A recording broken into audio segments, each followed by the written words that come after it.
bit of a late start, I'll admit, but hopefully will not be long. I'm...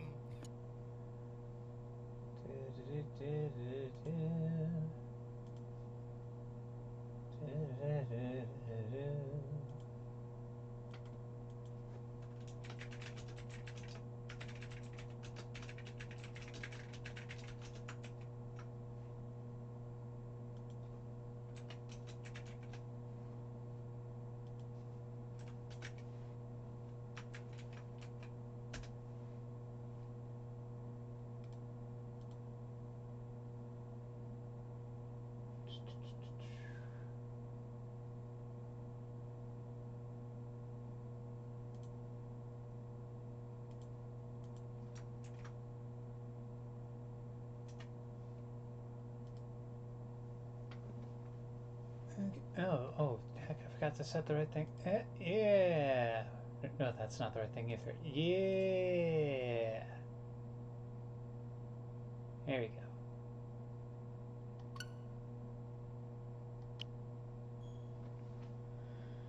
Here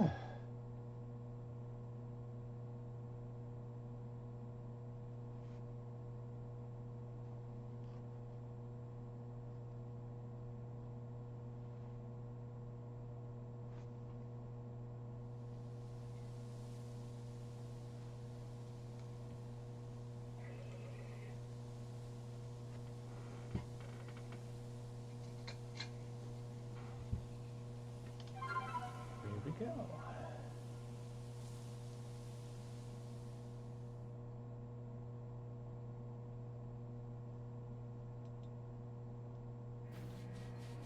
Hello.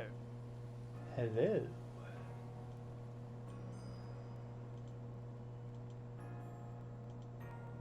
You still going with the DLC, yet refusing to do the Pokédex. Wait, what? I said you're refusing to complete the Pokédex. Yeah. I'm meaning to. I'll say them all eventually. It's just the DLC is a lot easier to directly go through than just go find the Pokemans and like actually plot out how I'm gonna encounter them and yeah.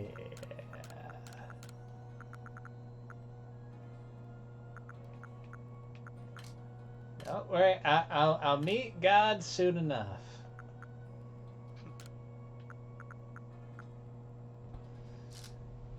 Yeah.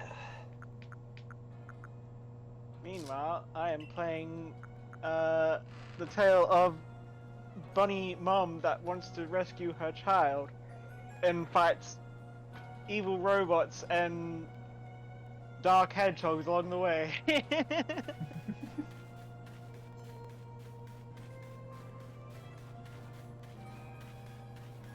It's like that. There's a Sonic Adventure 2 mod, right?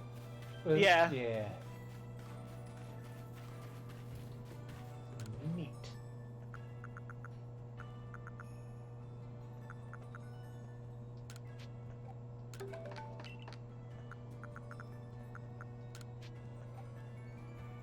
It is fascinating to see what gets produced out of fan content. Yeah.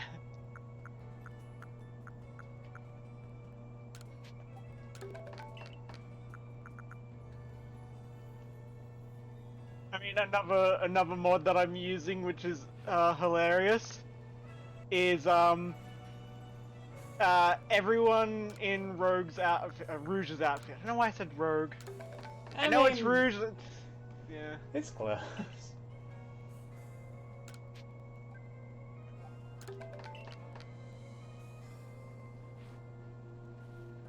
And now I'm thinking about Vanilla and Rouge's outfit.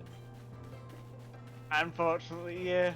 That would be cool, but of course the mods don't work that way. Oh, they're oh yeah, because that's probably based more on base game. Oh well. Yeah.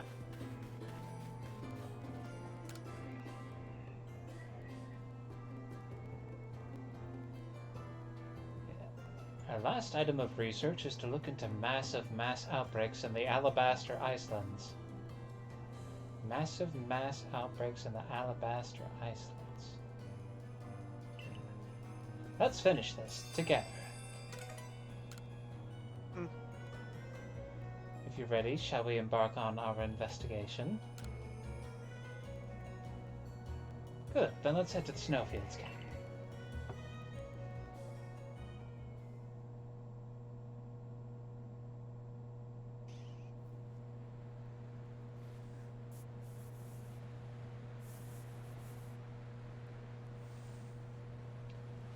The cold here seems to cut right through you.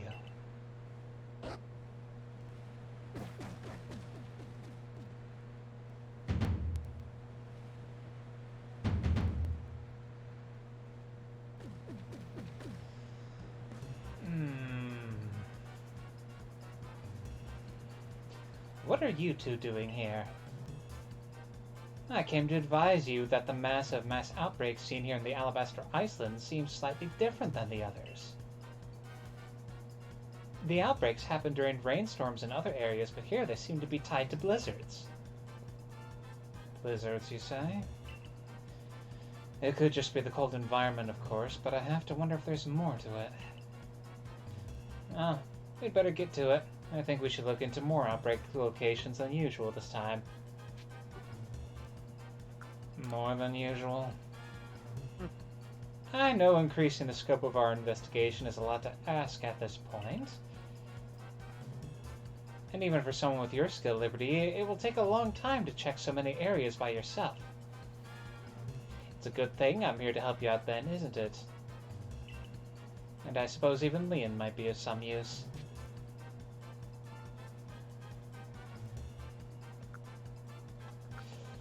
I'll just say I appreciate the help. Mellie's actually seems to be kind of providing some help, so yay. This will be your first time investigating these outbreaks, won't it, you two? Try not to overstrain yourselves. Certainly. So to sum up, Liberty will focus on just 3 areas as she's been doing till now. Meanwhile, Sliggoo and I will handle the remaining areas. There's something wrong with your math there, little man. You left me out of the equation. So you can do basic math, can you? I know how to subtract you from this assignment for starters, whatever. I will finish all the remaining areas on my own. You needn't factor in.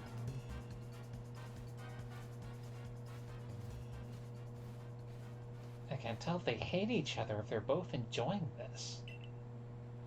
Either way, I imagine they never would have crossed paths if it hadn't been for you. For now, let us focus on investigating the outbreaks here in the Icelands.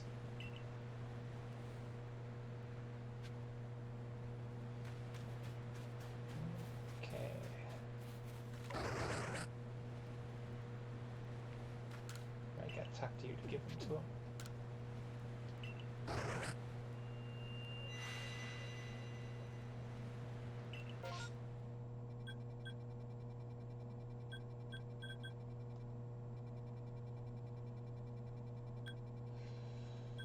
Oh, there's so many choices.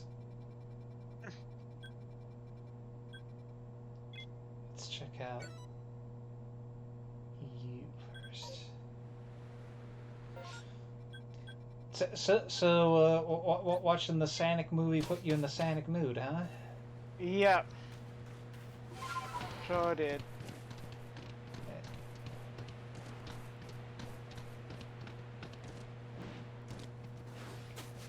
And it's like I realized that despite playing it multiple times, I've never actually played through Sonic Adventure 2 to completion.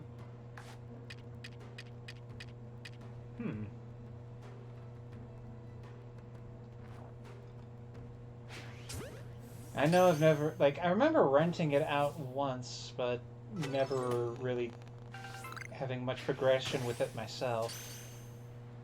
Like, I think... Yeah, I remember what happened was I rented it out, and there wound up being an issue with the... There was a disk read error when I went into the Pumpkin Hill Zone, I believe it was. That's where I'm at now. Neat coincidence.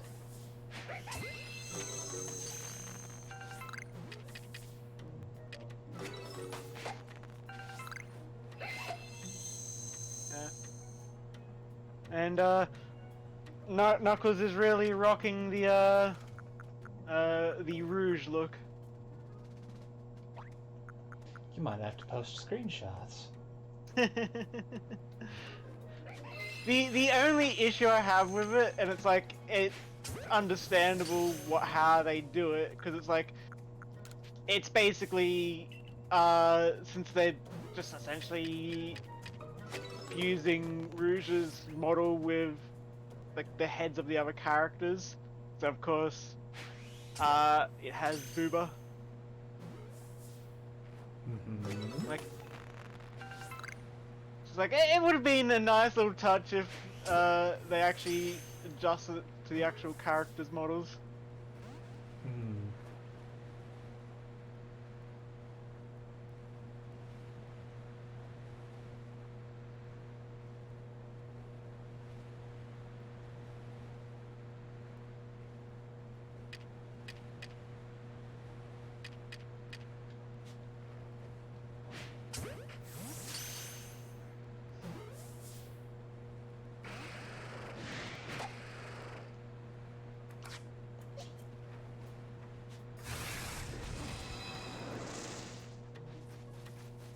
It's still one of those things that, like, I find fascinating.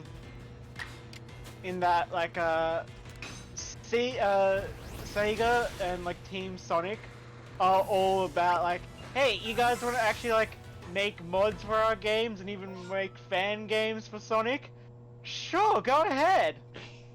I wish Nintendo was like that. Yeah.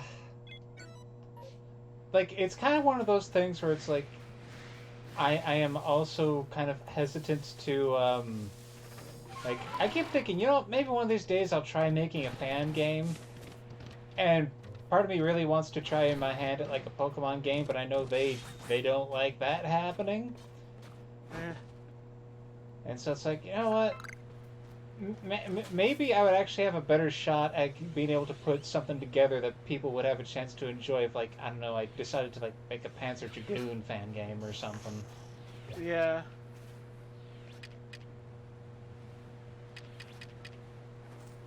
Just because Sega are not buttholes about it. Yeah, one of my initial ideas for making a game to sort of, as a practice before I make my real game, or my major game, would be a Pokemon fan game. Because, like, I've mentioned it before, my idea for a Pokemon game to sort of change up everything about the playstyle would be... Again, this could just be my recent fascination for wrestling, but god damn it, I think this is a good idea either way. You basically have it set where it is like, you are like, you know, trainers are actually like competing in, you know, battles in a, entertainment style way, where it's like, you have these built-in, like, you have these storylines, these rivalries, these competitive, you know, systems, and you're just traveling around, like, going to the different, arenas, and it wouldn't have, like, anything like, like, you wouldn't have, like, badge locking or anything like that. It's like, yeah, you can just, like, you'd have fast travel to each of the major cities, or each of the major towns, and getting new Pokemon is just simply, it's like, okay, you know what, I want to add new Pokemon to my team, so I will then travel to this, open, world area similar to frickin' PLA. Mm-hmm. That way you can go looking for Pokemon in between your actual matches.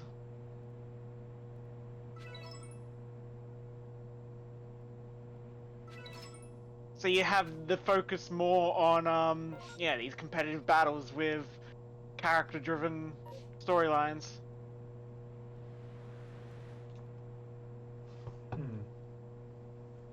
Kind of leaning into kind of the narratives that go on with the pro wrestling.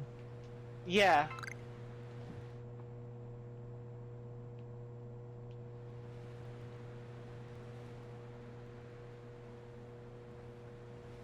And the other thing I would probably do to change up is I would make it, definitely make it team-based, so you're using multiple Pokemon.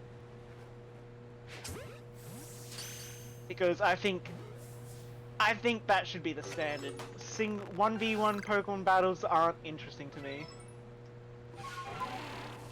And it feels like it would make sense to try to do something like that, make it interesting. Like, that was definitely something that I think helped the Coliseum and XD Gale of Darkness stand out. Yeah.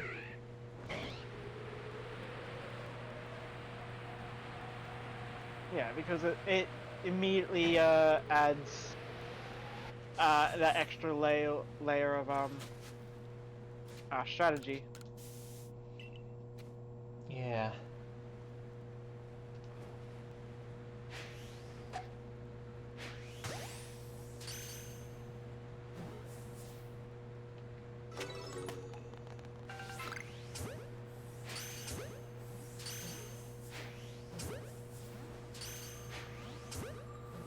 Biggest thing I would absolutely want to do with a Pokemon game is just to create a system where speed is not the king.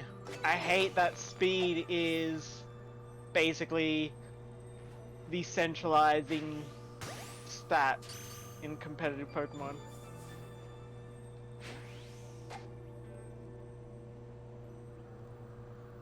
Any idea how you think you might fix that? Well, I think the way I would do it is still technically speed, but in a more interesting way. Every single move would have a speed tier.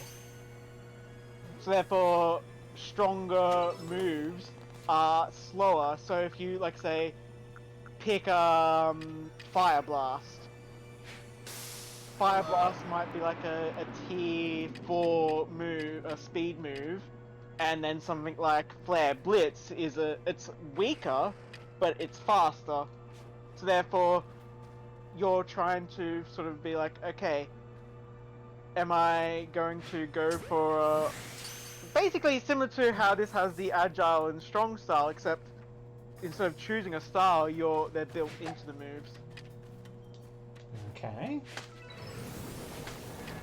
Hey, bro. How you doing? Good? I am alive.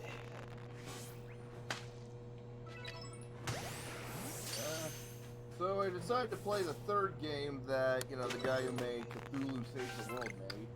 Because apparently, I own Cosmic Star Heroine, and it's basically Chrono Trigger, but modernized.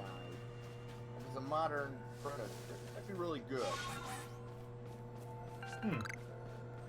Okay.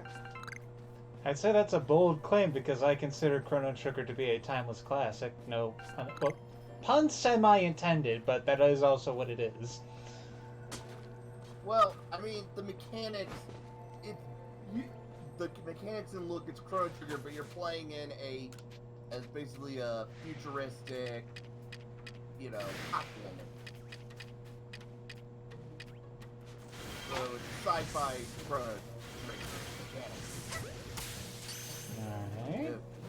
Tongue-in-cheek writing and whatnot. Like, it send up to why Chrono Trigger was good.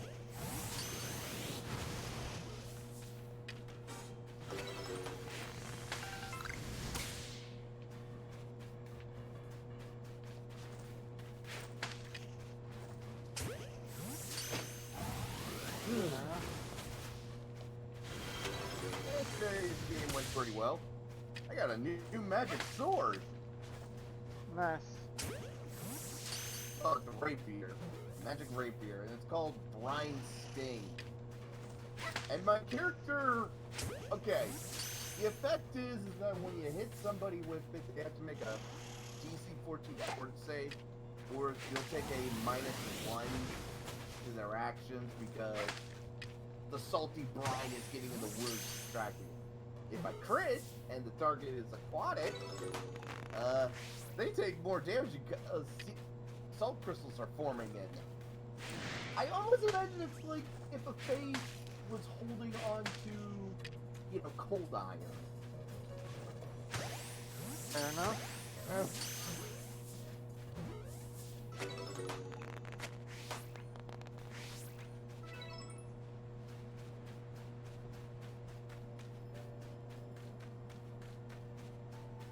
Ooh.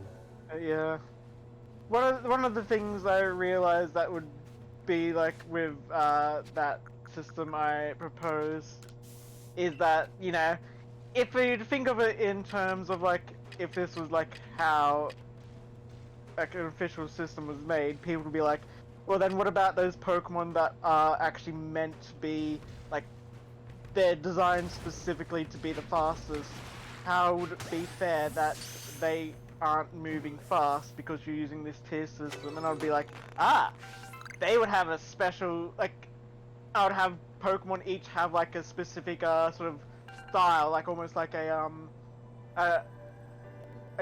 class kind of thing where you have power types, speed types, and speed type Pokemon all have the passive ability of increasing their speed tier by 1 stage.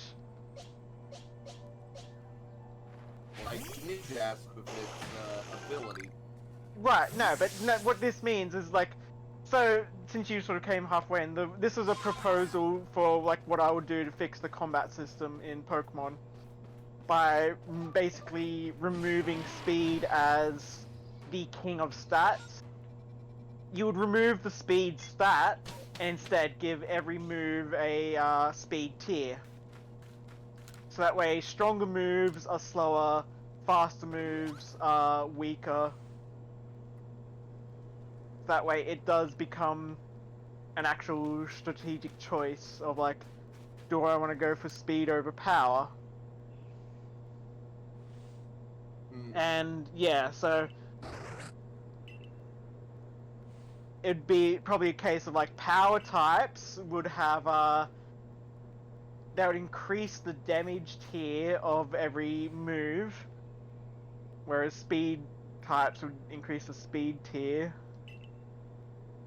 Defensive types would probably have like just inbuilt damage reduction. Like they're basically already considered to be like 1 defense boost or something like that.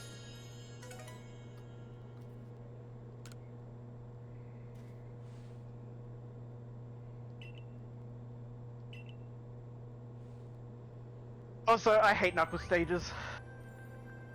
I've been looking for the last 10 minutes. I'm right where a gem piece is, an emerald piece. It's blinking red. I cannot find it. Dude, are you digging? Yes.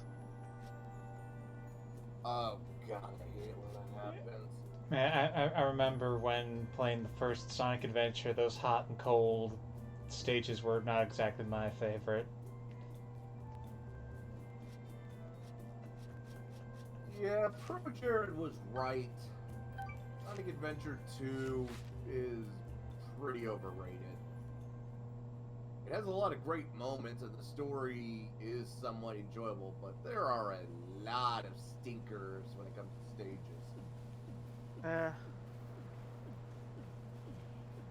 But goddamn, like Chaz World made it worth it. I'm standing right at the spot where I've even got the exclamation mark saying, hey, it's right here.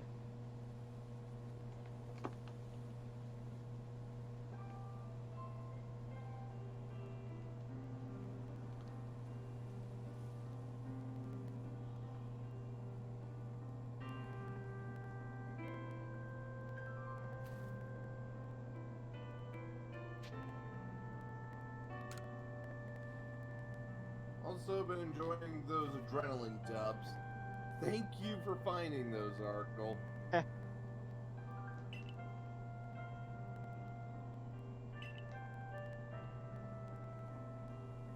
Well, it was all because of Fox pointing out the interesting IDW comics. The holy shit, Dr. Eggman started a zombie apocalypse plot. That is intriguing as hell. Yeah.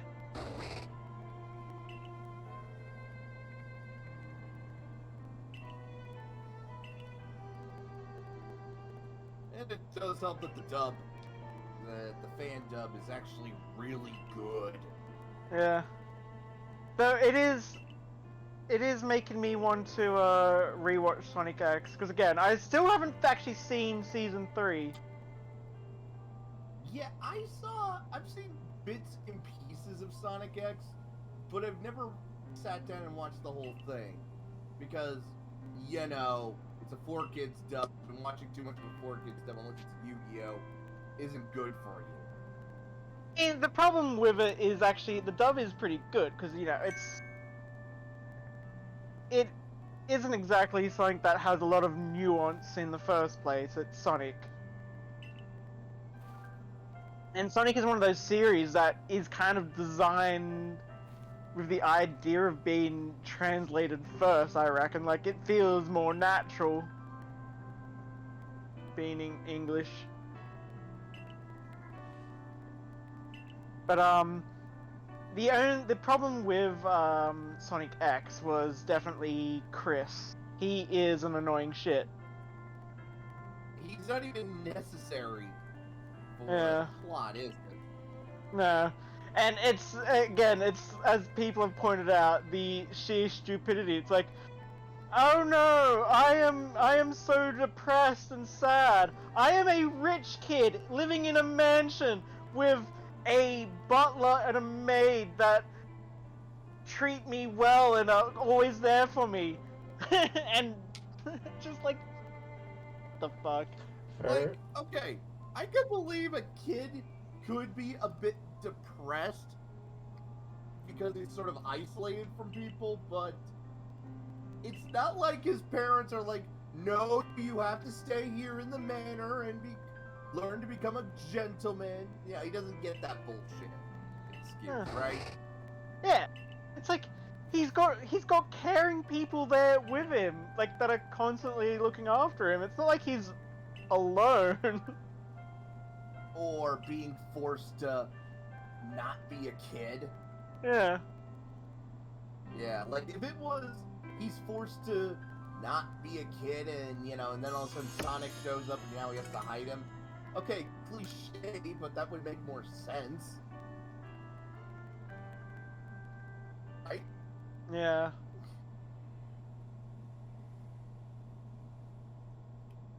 But there is one clip that makes me want to like watch season 3, and I think I've shared it before, but just for the sheer awesomeness of it, just the whole Amy Rose taking down one of Eggman's frickin' spaceships, aircraft, frickin' dreadnoughts of all things, by throwing hammers at it, and she just spawns these hammers out of thin air. Reminder, she is a normal hedgehog who basically got her powers through sheer fangirlism.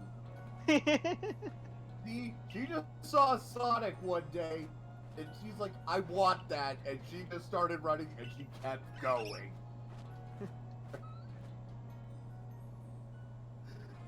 And you know what? I'm okay with that. Yeah, and that is also Sonic Boom, though. Yeah, the thing is, it's like Amy has her power is literally hammer space. Which, yeah. Which is a pretty broken ability when you really think about it. Oh, definitely. I mean, Deadpool has it, and he's pretty OP. Yeah.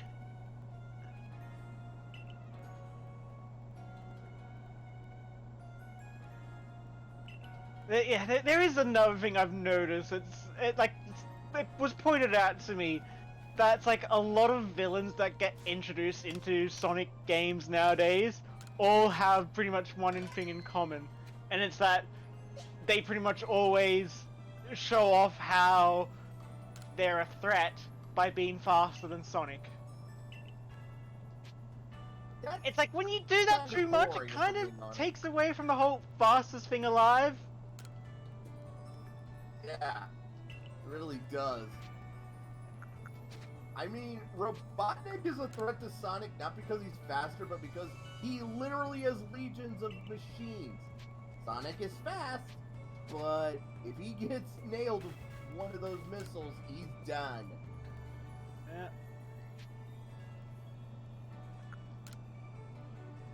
But yeah, it's like, okay, it makes Honestly, sense. Huh? The more I look at like the Sonic media, the more I kind of start liking it again.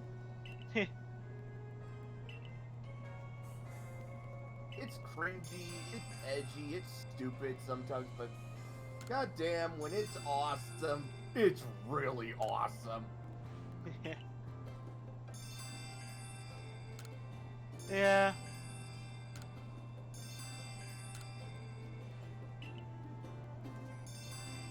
But at least, like, could agree that that comedy Sonic cartoon was kind of a mistake. what? Sonic Boom? No, the original.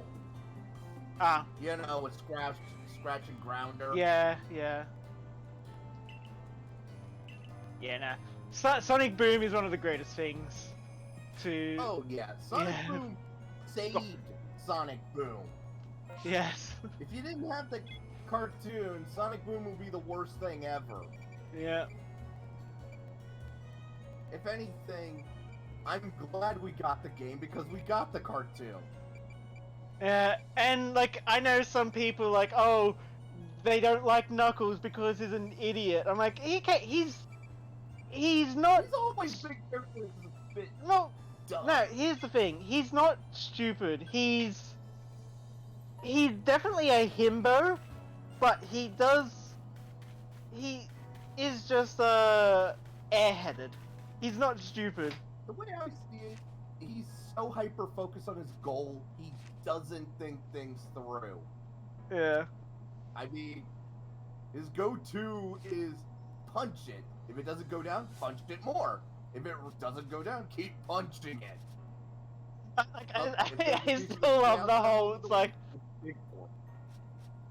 I still love the whole, like, frickin', it's like, Amy being frickin', like, you know, doing the whole, yeah, girl power thing, and then Knuckles just calling it out. Yeah, like, isn't it every time that something like this happens, you're actually just degrading the whole girl power thing and erasing any other women who actually do this thing?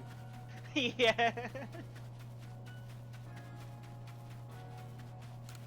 And I'm like, you know, I love jokes like that where Knuckles actually shows some sign of brilliance. Yeah. And then the next scene, he's eating a napkin. It's like, you're eating a napkin. And then he just keeps going. He doesn't stop. I do also love how he is presented in the second movie. How was he? So, I mean, you don't mind too much about spoilers. So essentially, like, I guess it's not really a spoiler in the first place. But the way he is in the second movie is, he's got that sort of naive warrior thing. He is a genius as a warrior. Like, I wouldn't say genius, but he's, intelligent as a warrior, but he's got that, like, no social understanding, no social awareness. So in other words, Luffy. Yeah, except, he's not... If Luffy was very intense. Yeah. You know what? That's fair. I mean, I did love that one scene that's been memed. You'll never have my power, and then it's just like, do I look like I need your power? That's a badass boast right there. Yeah. No, Go ahead. I was just gonna say that for me, the quote that comes to mind immediately when I think of Knuckles in that movie is, dot dot dot dot dot dot. Yeah.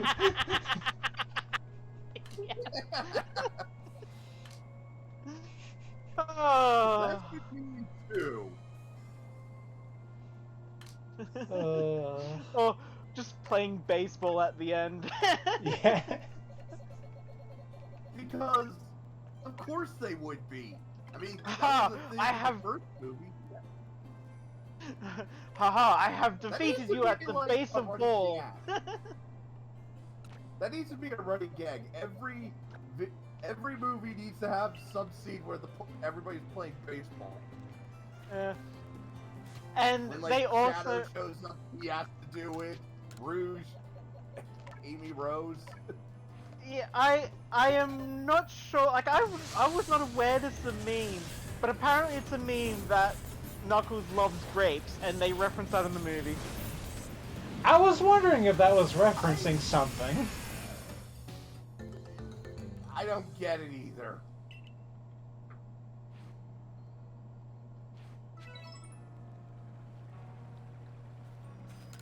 Does he glide in the movie? No, he didn't. Yeah, you know, that is like the one thing. Okay, Knuckles can punch, Knuckles can dig. I mean, that's something Echidnas can do. What the fuck is up with the gliding? Like I would say, if anything, at least as it was shown in the movie, he does not glide. He jumps good. Yes, it's No, kind of I'm talking implied. about in general. What the fuck does Knuckles glide? It's kind of implied at one point that he does glide, but you don't actually see it. It's like he jumps off Tails' plane, because it's like it's whole they're flying towards Eggman, and it's like Tails is like, okay, so here's the plan. Knuckles, since you're strong, I'm gonna need you, and Knuckles just jumps off the plane. He's like, or you can just jump off the plane. Yeah, I can already hear Tails' voice actress doing that. I can already, I even know the inflection and everything. Like, that honestly feels like a joke from Sonic Boom, doesn't it? Yeah.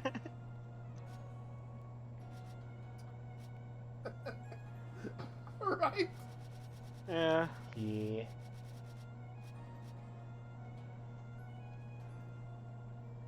How have I not already gotten a Glaceon? How have you not already gotten a really Glaceon? want- Exactly. Really Sounds do like need fine. to see the movie, but I can't afford to go to the theater, so I gotta wait for streaming. Yeah. I don't mind spoilers because, I mean, look, I already have an idea of how the movie's gonna end. You know, Knuckles will realize Sonic's not a bad guy. They'll team up, fight Eggman, and then Eggman will be like, "I'll get you, Sonic," or something like that. So, the It's not gonna the- blow me out of the water. the way Sonic beats Eggman at the end, well, yeah, the way he beats him at the end. Don't tell me. I That don't want to I'm actually know. not gonna tell you that. I'm just gonna say it is a reference to 06. You know, like I said before, these movies were made by fans for fans. And true fans acknowledge Sonic's shortcomings. Mm-hmm. Or, if anything, embrace them, meme them. Yeah.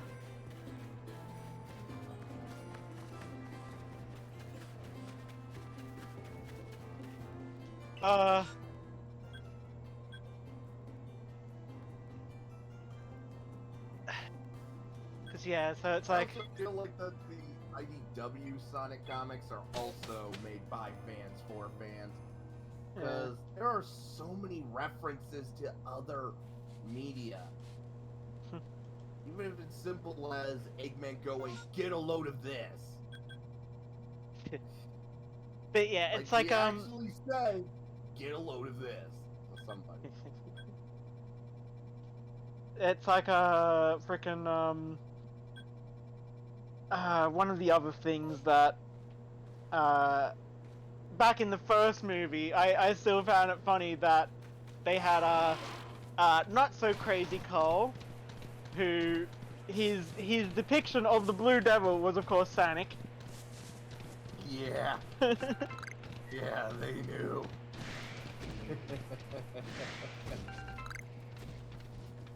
Oh, actually, one other important question. Does our favorite copy bringing assistant show up? What was that? Does our favorite Yeah, copy Agent Stone, yes. Yay. And this is one of those things where it's like, I'm not sure if it's like something that they would really ever go in on, especially since, you know, Jim Carrey has announced his retirement, so and But unless he's announced his, like, I've got a feeling he might have announced his retirement to hide involvement in the third movie. But it's just, let's just say it's left open whether he's going to be in the third movie or not. Yeah, they gave him a good old Disney death. Yeah. But let's be honest. If we all know that no matter what, Robotnik finds a way. Yeah. But basically, I'm pretty It's sure. okay. Oh, you're not gonna. Got it. No. I am pretty sure Agent Stone is gay. Oh, he is definitely gay for Robotnik. Yeah. Maybe. he is. Fair enough. here's the thing. He opens up. This is in the comic. This is actually prequel comics, but he opens up a coffee store called the Mean Bean. Reference to the Genesis game. And Again, my fans for fans. yes, and he's constantly doing latte art of his face and Robotnik's face with like little hearts and that. And he even like designs outfits for him. You know, even if they don't say he is, yeah, I could see it. And I'm okay with that. I'm okay with that. I think it would be interesting if that was the route they went with Robotnik as well. And if I'm honest, if it's as long as it doesn't dominate their character, I see nothing wrong with that. Another thing I found out about myself, especially, which is kind of funny, is that, you know, I've always hated that his name was Robotnik in the older games. I always thought that was a stupid name. I like Eggman because I feel like, you know, that is a nickname, and that's how it comes across. Where Robotnik sounds too silly to be a real name, if you know what I mean. No, Yeah, like, I get it, I get it. I like Robotnik, but I get exactly what you mean. Like, it feels too on the nose for him. Yeah. It made sense early on when it was just, you know, like a Saturday morning cartoon. That made sense. But you know what? Given how nuts he is in the movies, I would not be surprised if he actually changed his name to Robotnik. Yeah, exactly. Oh, definitely. Dr. Ivo Robotnik? Yes, I changed my name this morning. Why? To let people know what I am all about. Because, like, part of it is, one of the lines in the first movie is, it's like,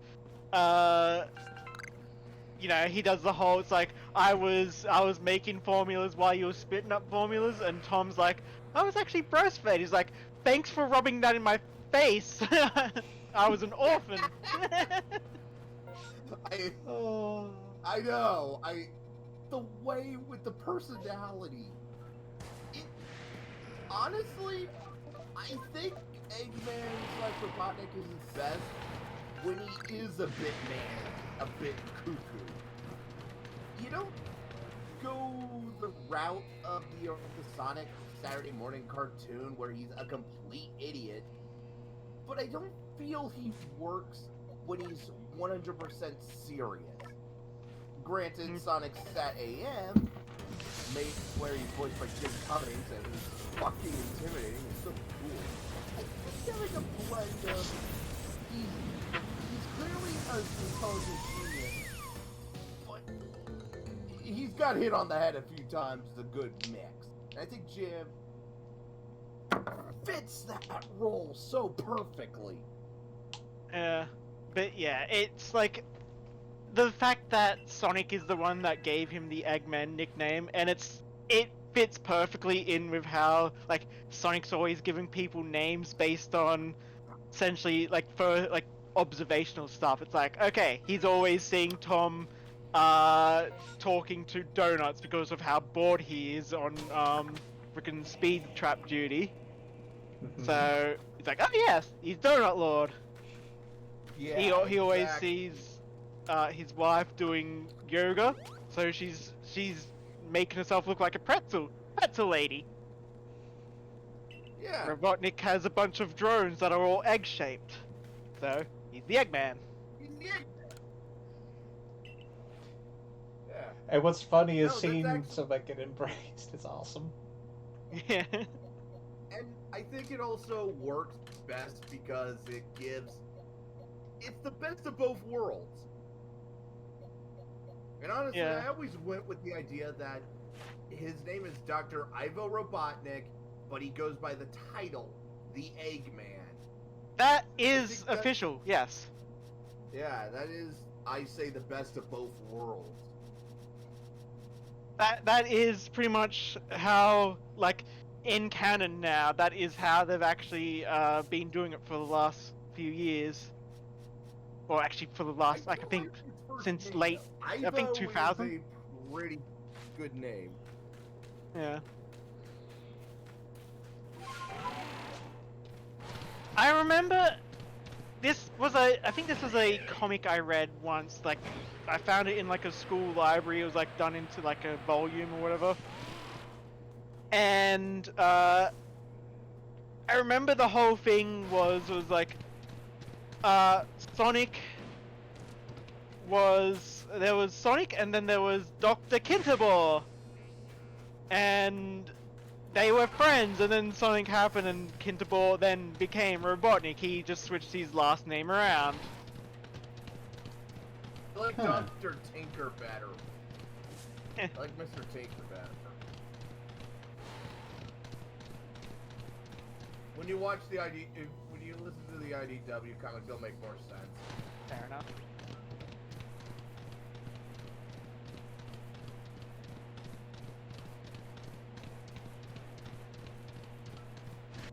You know, if there is one death battle I feel like needs to be redone, it is one of the earliest ones they did, which was Eggman versus Dr. Wily.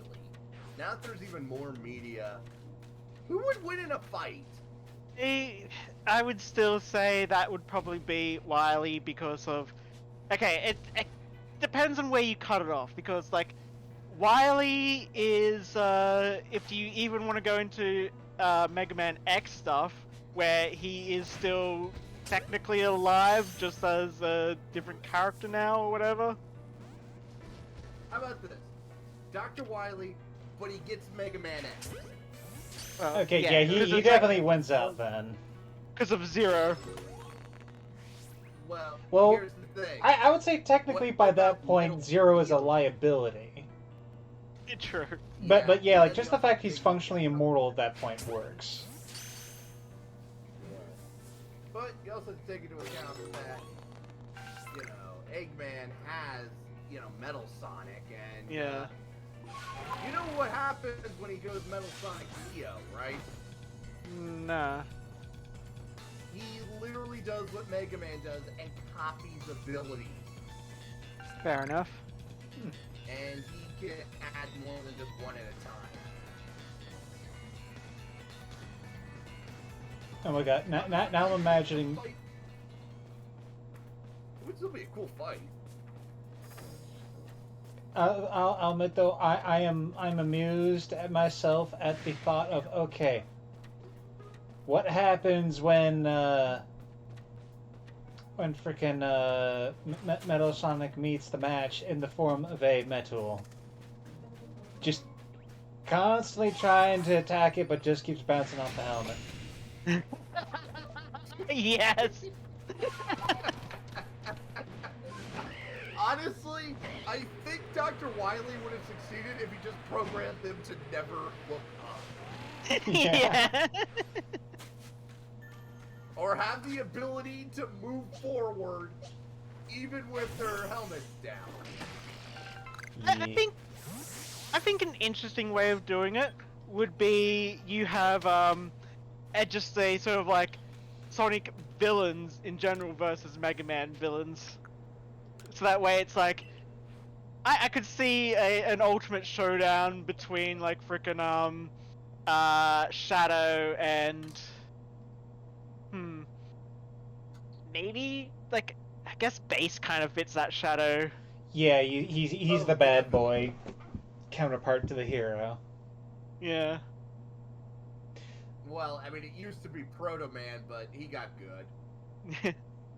And I suppose that would possibly extend to how much do you allow for the resources of their organizations, because like holy shit, the villains throughout the Mega Man franchise have had access to so many goddamn super weapons. Yeah. That is also true. And the Egg Fleet is pretty big, though. You know what? If the two fought, I think we know one thing: the world loses. Yeah. Frickin' Though that actually is how it ended. How it ended was that Wily used the Robo-Enza virus on Metal Sonic, and Metal Sonic snapped, and well, it basically ended with the Boost going, so who won? Metal Sonic. Yeah, the winner is Metal Sonic, as in the background. The giant kaiju Metal Sonic is terrorizing everybody.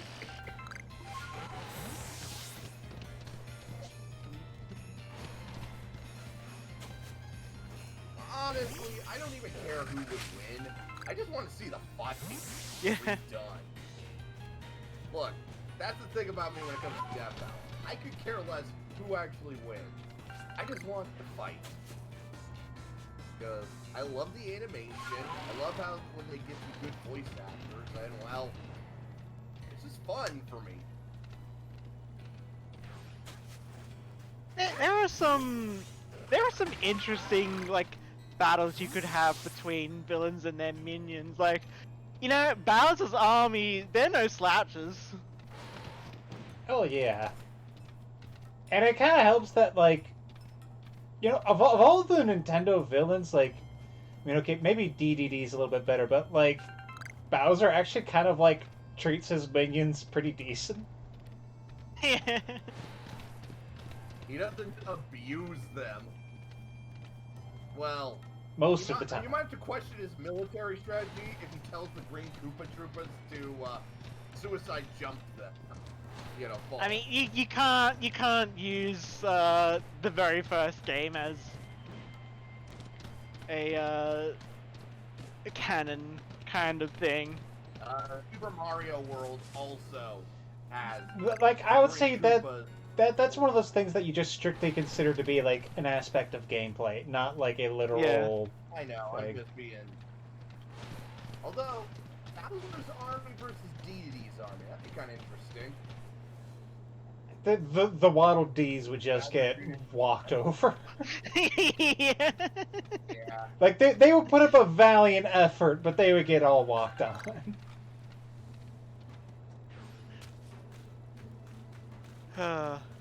Actually, you know what? If there was like this death battle between Bowser's army and DDD's army, I know who would win. Kirby.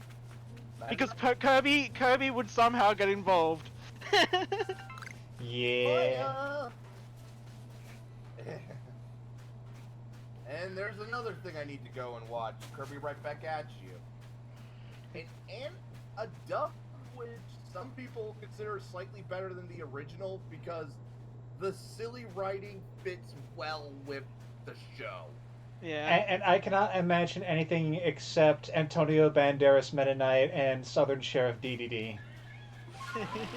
Yeah, those voices are just iconic to us now. Yeah, it just fits way too well for them. Yeah.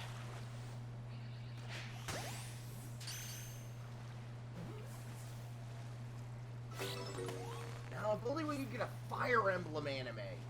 Like, come on! I mean, technically there was that OVA, but yeah, like an actual proper series would be cool. Yeah. Like, come on! You know, now that I think about it, like, what other villains in video games are kind of tech-based? Because it's like, yeah, there's plenty of, like, villains that have, like, their minion armies, but, like, when it comes to, like, just pure robots, I can only really think of Eggman, Wily, and if you want to get in a technicality, the, what is it, the Mechanical Empire or whatever from, Kirby, Robo... Oh yeah, the Haltman Robo Star, Corporation. Yeah, that's it, yeah. Yeah, but if we're being honest, those guys would get wiped out by either or. Yeah, the only other, like, mechanical army I could think of... No. I mean, I was thinking Power Rangers, but no. No, in other video games. I can't think of any! At least none in the conventional sense. I mean, I've taken on mechanical enemies and maybe remnants of old empires. You know, like with God Horizon or Yeah. you know, stuff like that. But nothing on the conventional. The bad guy has a freaking army of robots at his beck and call. It feels like there should be a whole lot to easily list off, though, because that is like such a trope. Yeah.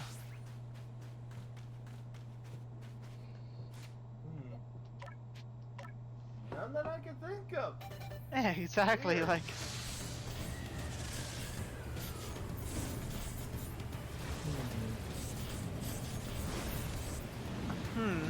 Indeed. Well, in any case, I am glad that Sonic Media is still going strong and actually improving.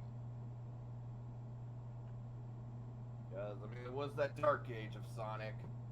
I was actually... The funny thing you say that, right? So, I was actually thinking about this the other night. If you were to classify, like, Sonic into ages like that, I would say, even though I don't like the classic style games, I would say, you know, they would be the golden age of Sonic to a lot of people. The silver age would probably then be the sort of Sonic, the PS2 era, you know, Sonic Adventure up to Sonic Heroes. Dark Age, 06 up until Forces, and then Mania and the two movies are kind of like the revival era. Renaissance. Yeah. Yeah. Now, granted, there were a few good ones during the Dark Age, but like Sonic Generation. Yeah. But there's a few and far between. They don't exactly define the era like the failures do. Yeah. And I mean, what was worse, 06 or Boom? Which would you want to play the least? Boom, you could at least get over with soon with all the glitches in it. Yeah. And at least then you have the characterization that's considered fun, where 06 is not only is it a bad game, but it was supposed to represent a whole new era. Yeah. Also, loading times. That's true. Yes.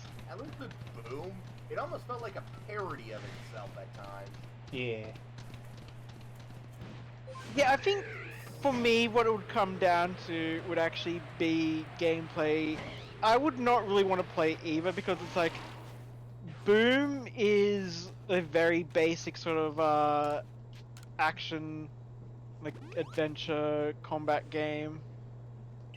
It doesn't really play like a Sonic game. If anything, it's more like what they did with Skylanders.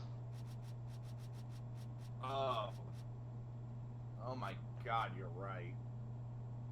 And the reason I like Skylanders is because you have all these characters you can switch, and yes, I do have a bunch of Skylander figures. And you also have one of the villain being voiced by Zim. That's a Yes. bonus. Yes, indeed. And is Like, out of control. Let's be honest, Richard Horvitz, even in a bad project, he is a delight. And as out of control as the whole Toys to Life thing became, at least that was an interesting concept. Yeah. Yeah. Though I'm not gonna lie, I'm kind of glad it's dead. Yeah. Yeah, it's the problem with it was they went too far with it, which then killed it. It's like it's the figurine, the tabletop figurine craze all over again. They got way too big, too expensive, and it collapsed in on itself. Mm-hmm. The only thing that survived was Warhammer, and that's because Warhammer is the only game in town like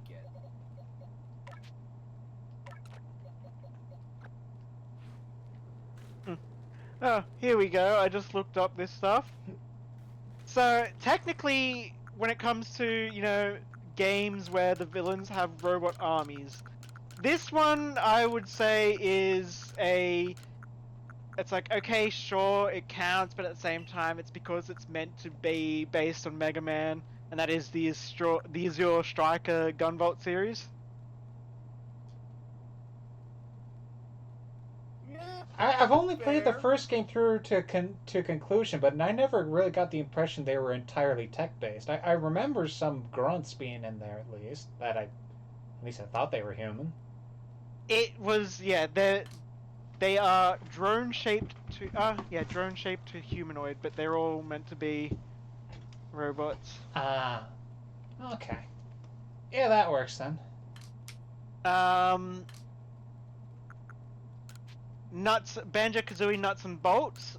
Gruntilda uses grunt bots.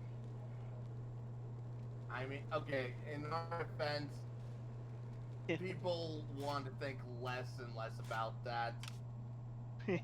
Yeah, that's one of those things where it's like, okay, yes, you're technically correct. The best kind of correct. Exactly. Nuts and bolts was a mistake. Just like my life. But at least my life has more value. Yeah, at least you didn't make John Tron More cry. than nuts and bolts bargain.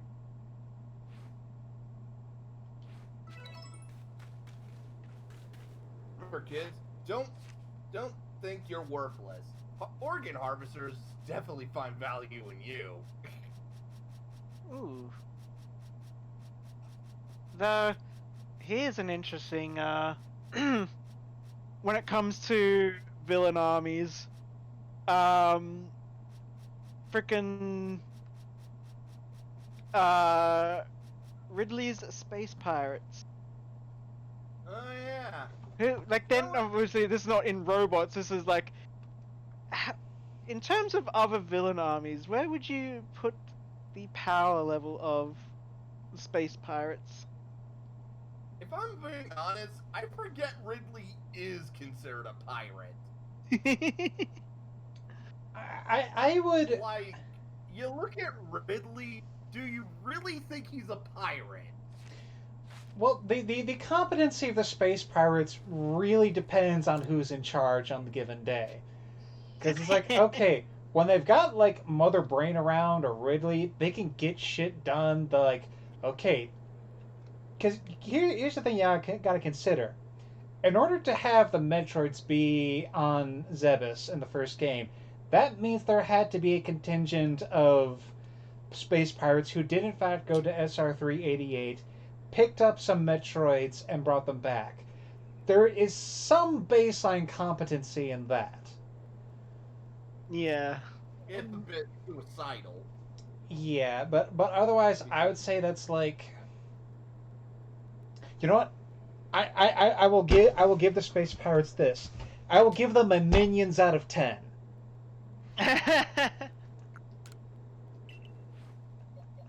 Remember, never ask a woman her age, a man his salary, and who were the minions working for during World War II? Oh god.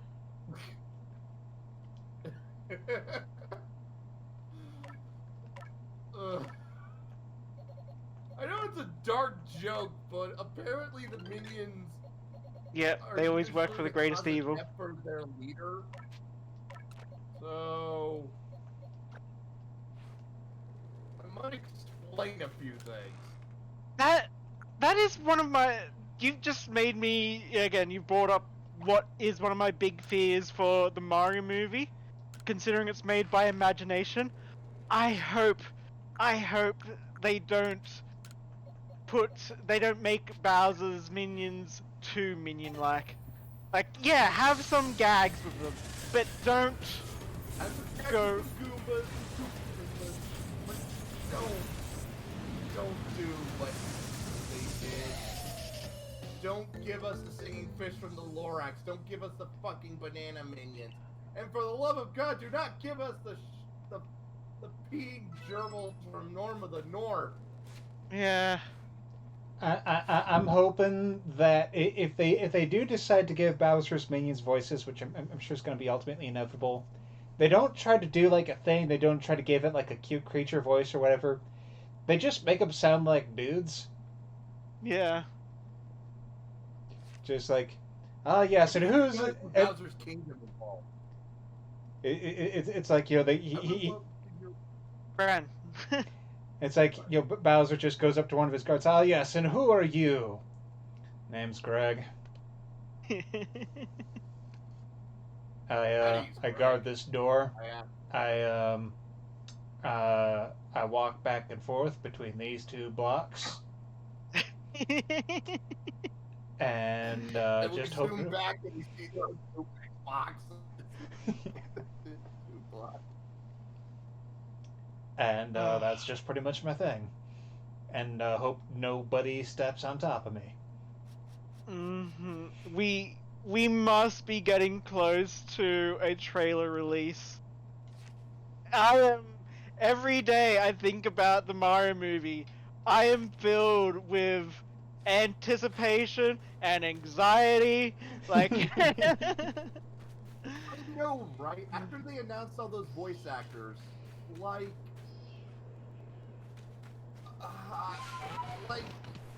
how's it gonna sound? How's it gonna look? What is gonna happen? considering they're not gonna give Mario even an Italian accent, it's just like, what? Okay, if they give him a Brooklyn accent to kind of go with, you know, the original design, I'd be okay with that. But if anything other than Italian or Brooklyn, that's just gonna be weird. Like, everyone's memed on the whole Chris, whatever his name is, being the voice of Mario. I'm just like, I honestly do just wonder what exactly he's gonna do, because like, it would be easy to say, oh yeah, they just use his normal voice, but it's like, he's got to do some kind of thing, right? Exactly.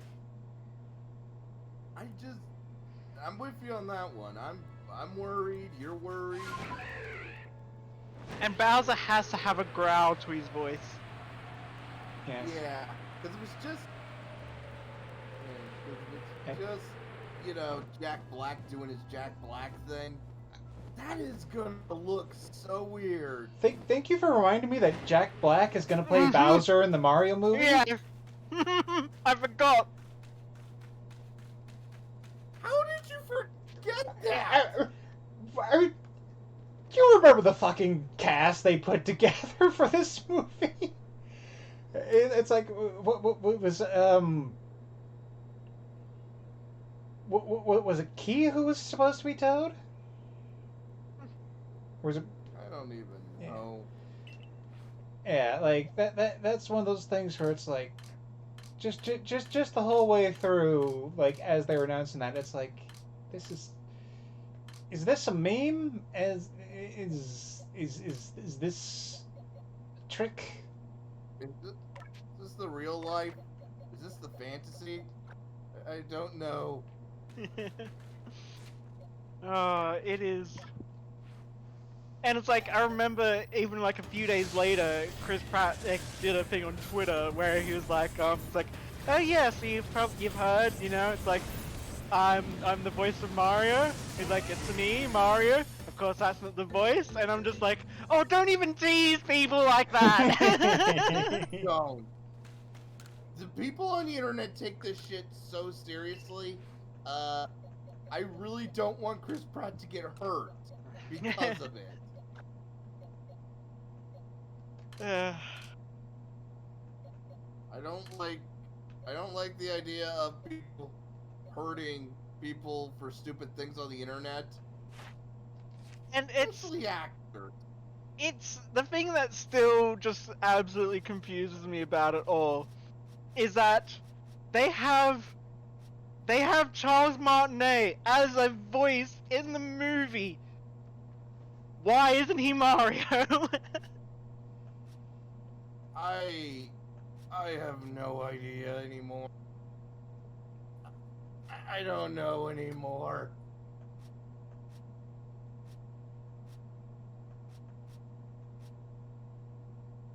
It's always that thing of like, why get big name voice actors? I mean, I should say big name voice actors. Why get big, like, A-list celebrities to voice characters in movies when they've usually already got, like, well, one, there's plenty of great voice actors that you can use whose entire career is based on being a voice actor. Well, you got to remember, Urkel, they're also trying to pull in the normies who care about celebrity voice acting stuff, presumably. Yeah. That is also true, unfortunately. Like, I think that's one of the things I actually like about what they did with Sonic 2. It's like, yes, they actually use one of the official voices of Tails as the voice of Tails. Though, if I'm being honest, I never liked that voice of Tails, but I'm glad they brought in an actual Tails voice actor. Yeah.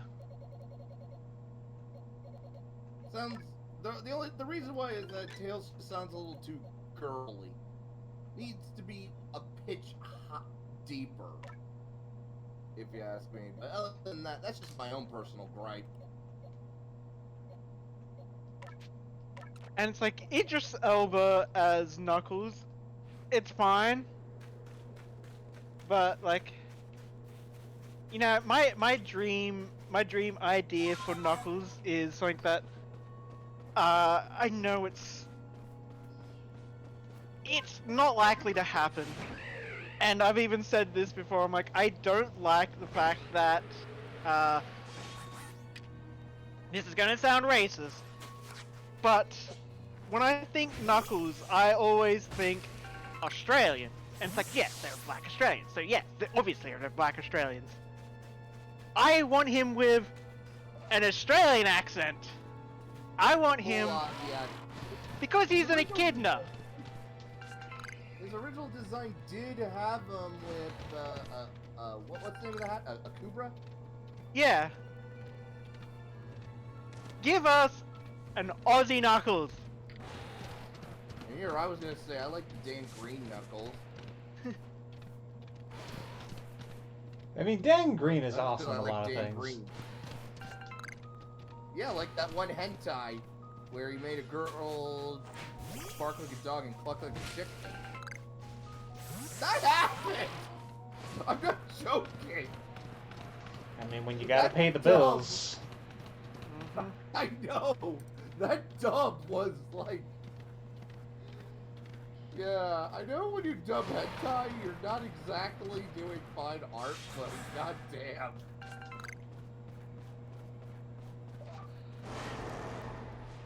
Yeah, I think it blew my mind when I first heard it. I'm like, is it Dan Green?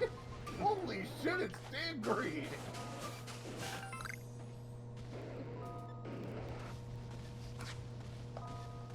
It is kind of I funny would though. still say that the dub of Primal Black is one of the most hilarious things ever. Yeah, it's funny though how when it comes to voice acting, it's like, yeah, you're definitely like the voice acting nerd. You know a lot of those voice actors. But when it comes to like anime, especially subbed anime, I tend to recognize a lot of the voice actors in there. You recognize the Saryus, yeah. Weeb. Yes, I'm a weeb. Yeah, with me, I just sort of look into the... Whenever I hear, like, a voice that's, like, very familiar, I'll stop, look it up, and be like, wait, it's this guy. And then I look up and find the other one, it's like, oh, that's where I heard it. And just sort of, for some reason, gets locked in. And I don't know why. Because, ironically, when I go to, like, a family reunion, I can't remember family members' names and faces. And I hate that I can remember all this other shit, but I can't remember my own family. Uh, And it makes things so awkward. Especially since it's not only awkward for me, but I feel like I'm embarrassing my folks. Even if they say I'm not. oh, at least then of course we have Grady, who names just don't lock in with him. I feel like maybe at some point we should just sit him down with a description of characters and see how many he can name, and just record the names, misnomers. Yeah. And what's Conrad's deal? Over-explaining things. Floof. Who am I kidding? Yes. I'm also guilty of that.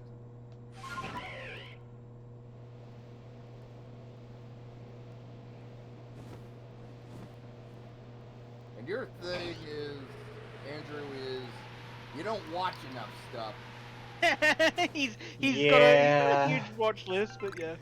Yeah.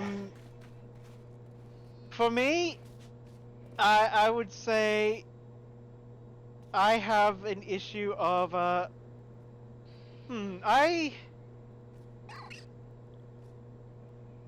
tend to start saying stuff and then realize I haven't thought this through, and then sit there thinking about it. Just like what I happened hate there. that feeling. Okay, here's something that I do that I hate.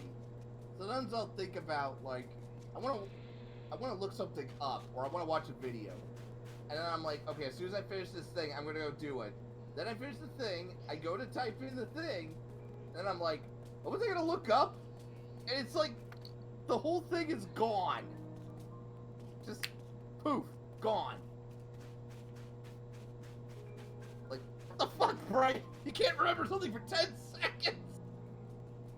Oh my god, I forgot this happens. What? Bloody Eggman blowing up half the moon. Forgot that was a thing. Yeah, he blew up half the fucking That moon! happened? Okay. Yeah, he blew up half the moon because the other half was a freaking death station. You know, I remember someone saying that the plot to Sonic Adventure 2 was anime as fuck. I didn't realize it was that anime as fuck.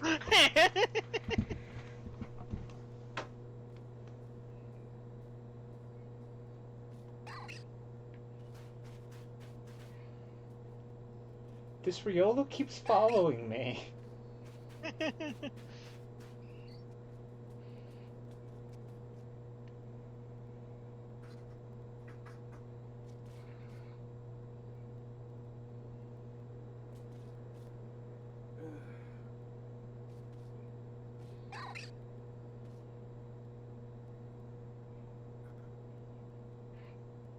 Yeah. I guess I really should go watch Sonic X. I mean, they even do a recreation of Sonic 2. Yeah, Adventure 2. and it So- does. So Sonic X is Adventure 1, Adventure 2, and battle. The battle game. The like that sort of arena brawler. I know they also had to they got involved with like a plant alien that Tails had a relationship with. That's season 3, which I think is completely original. Yeah, that one was the original. Yeah. And she basically Oh, yeah, looks man, like a. Valentine's with Rouge. She basically looks like a Sonicified Gardevoir or Curlier. I was thinking more of a Blossom because it's she's a plant. Is she? Yeah, Cosmos is a plant.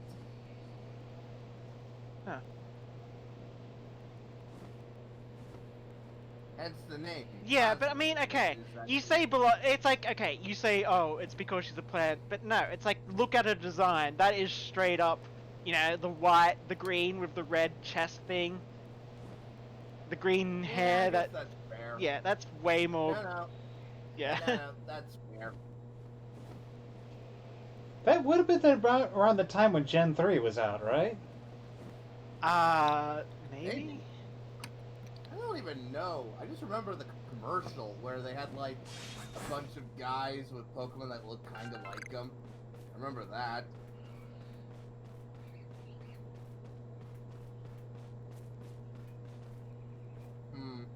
Remember when video game commercials were a thing?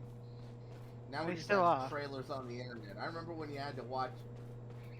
We watched TV and you had commercials for new games. They still do TV spots for games. That implies that, yeah, I have TV. I just have the internet to watch my shit. I haven't watched actual TV in years.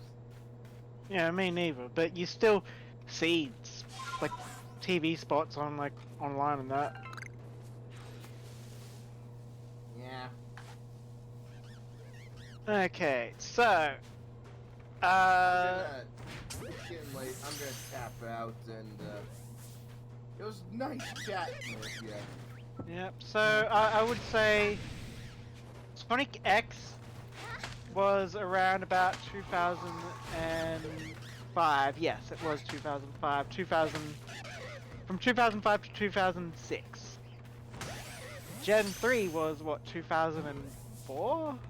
I want to say it was 2001 or 2. Yeah, it might have been even earlier. I want to say 2003 at the latest. Because I do remember it took them a little while for it to get out. Yeah. 2003, yep. Yeah. Actually, you're forgetting one important detail. It What? was released in 2002 in Japan, Mm. and Oh. the Sonic Good point. X's anime was first in Japan. Right, that is a good point. True. Also, thank you for giving us a actually there, Bren. A actual legit one that actually makes the argument more sound. Mm-hmm. Yeah, and it would make Because sense that maybe they the saw Pokemon- that. Yeah, the game Yeah. came out, and along with the Pokemon anime too. At that point, would have came out. Yeah, the Sonic X anime probably came out around that same time, and then when we got to season 3, they probably designed Cosmos after Curlia. I could see that. Yeah, because actually looking at it now, I did make a mistake. When I said 2005, that was the release date for the Leapfrog game. So the actual, it was 2003 was when Sonic X original run. Yeah. But you have to remember there were multiple seasons, so Yeah. give it another year. Mhm. So it timeline still leaks. Yeah. Because if it was like the 3 seasons and it ran for 3 years, that's 1 season a year. Yeah.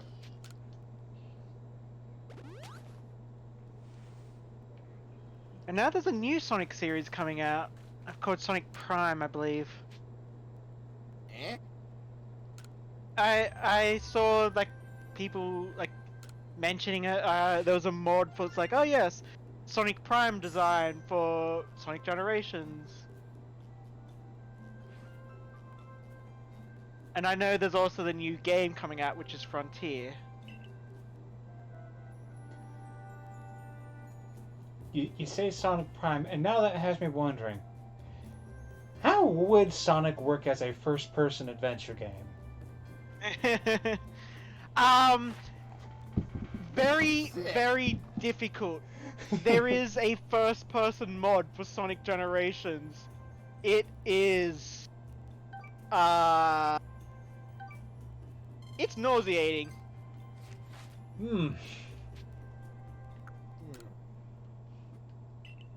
All right. Because, you know, he spins, you know, he goes into his ball spin a lot, so... Oh, yeah, that is throw up That central there. Yeah.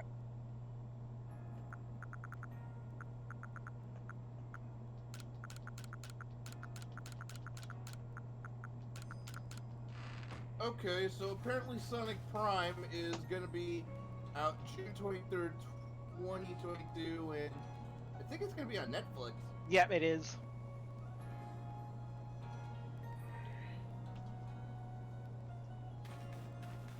Yep, there is an official trailer for it. And apparently it's supposed to take place after the events of Sonic Forces, so yeah, maybe it might be good. Actually, there is one, before I go, there is one thing I need to check. Who will be voicing Dr. Eggman? No way.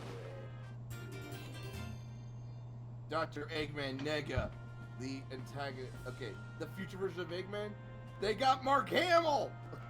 What? What? What? Mark Hamill is future Eggman!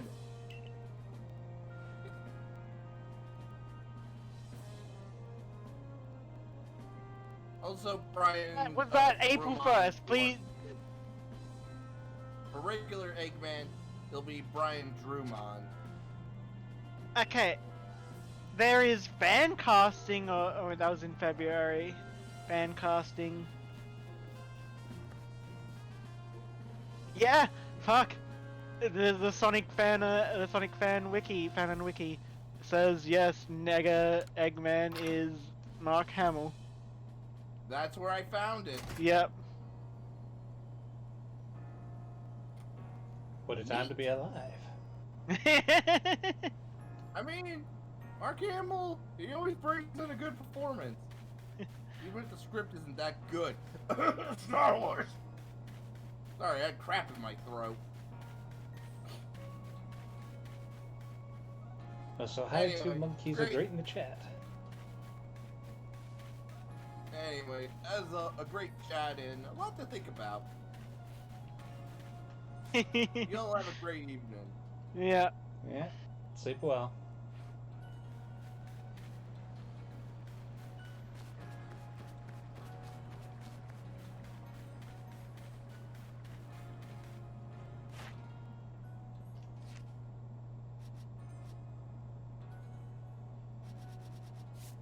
And now we return to the adventures of Liberty in ages past. Yes. Trying desperately to fill out this Dix.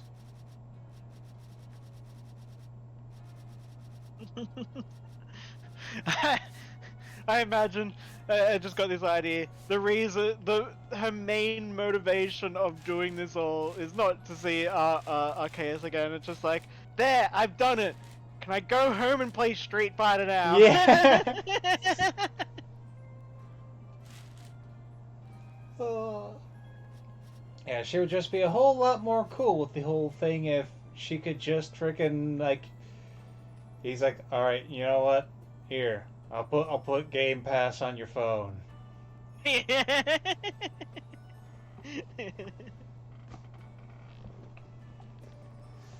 See, do you have Zero Aura, or is it not in the game? I don't believe he is in the game. No. No, it's not in this one.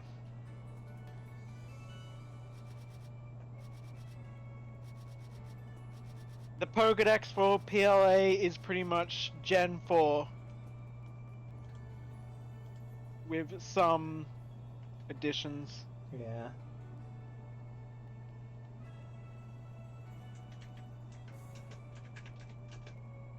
I mean, why?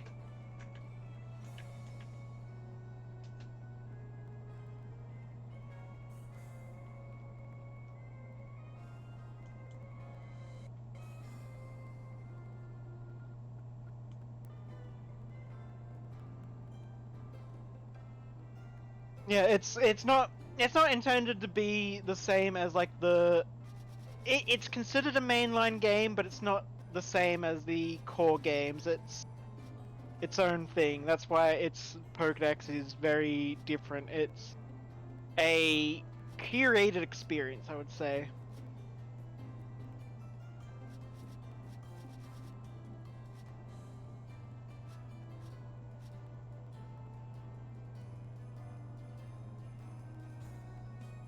Unless you were just someone that, yeah.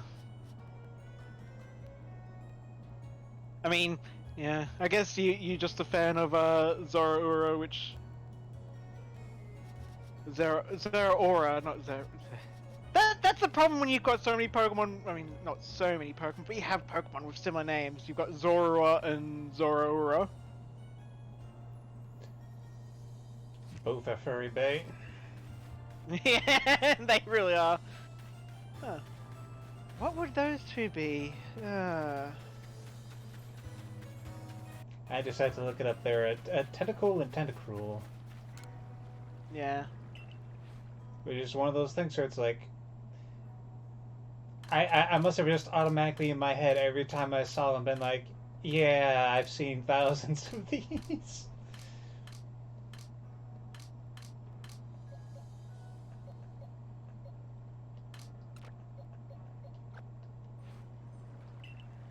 Now wait, I was meaning to keep you in so I can raise you up to a Rhydon.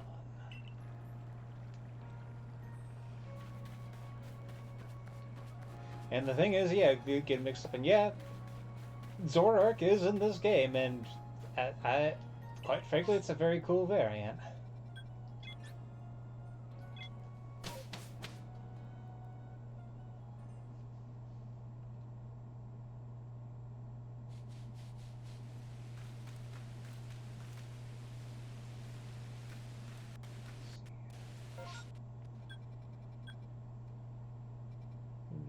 Well, let's see what is available in this particular massive mass outbreak.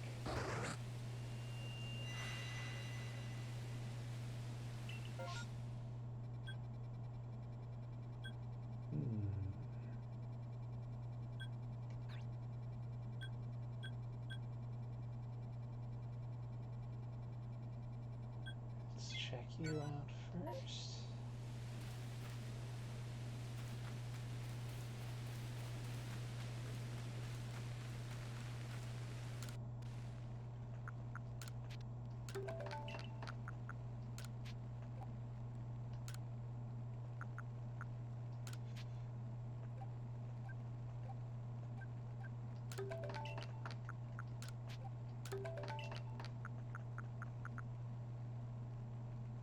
Okay.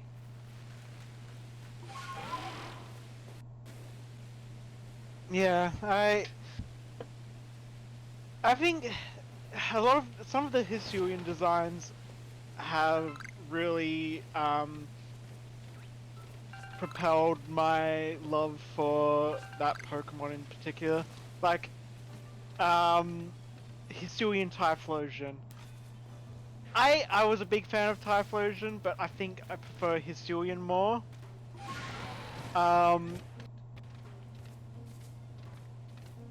Goodra, I am 50-50 both ways. I do love my Colosian Goodra, but Hisuian Goodra is also just really precious.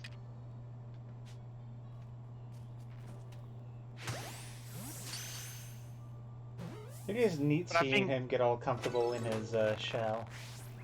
Yeah. But I think Lilligant is the one where I'm like, yes, as much as I like Lilligant in terms of design, Hisuian Lilligant is a better Pokemon overall.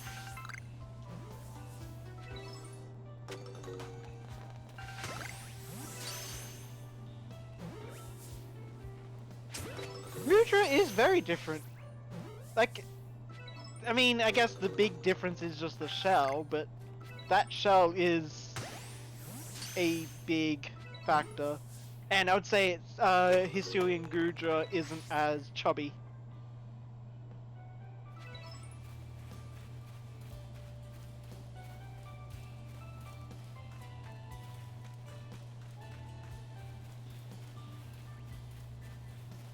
I have a look I can kind of understand because it feels more like a dirtier version. Like, it's a legit variant, I think, but it's not as dramatic a change.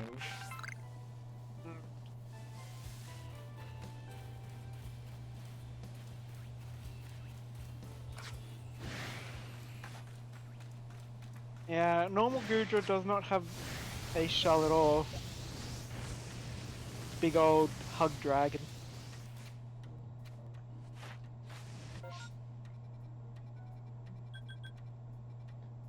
I would say Gudra is shaped like a friend.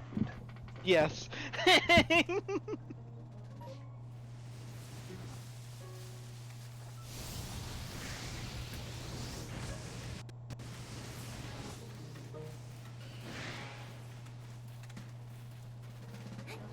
And then of course you have Decidueye. I like both Decidueyes.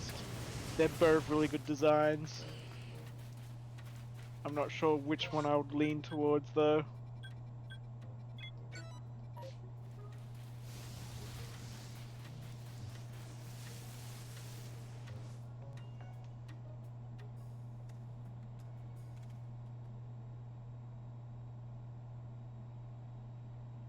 Though I'm not a fan of Electrode. It really is just, oh, it's a normal Electrode, it's just got wood grain on it now.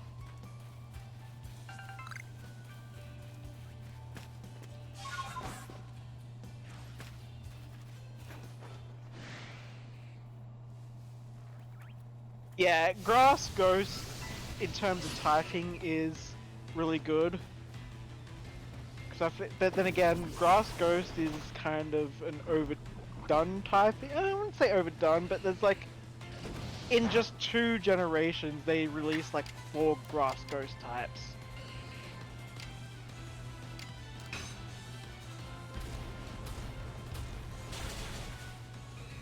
I think 2. Oh yeah, because you had the Trevenant line. You had the Pumpkaboo line. Maybe I was wrong. Okay, no, yeah, I can't think of any other Grass Ghost.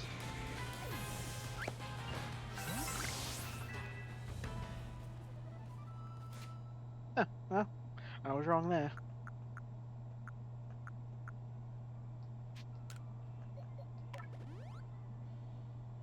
Heh. You committed the most horrible crime, Argyle, being wrong on the internet. Heh. Yeah.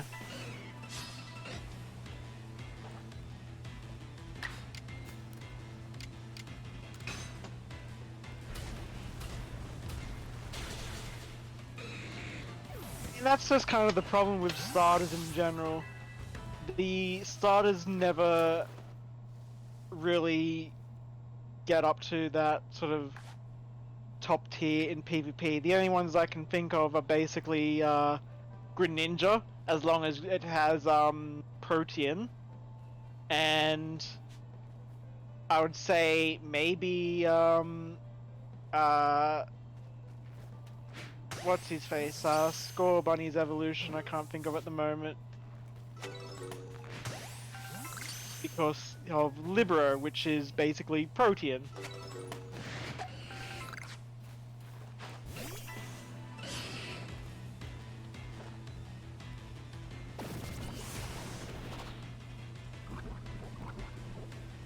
It's gonna bother me now. What is Score Bunny's evolution name? Because you got Score Bunny, Raboot, and it should be right. It's right on the end. Cinderace, yes.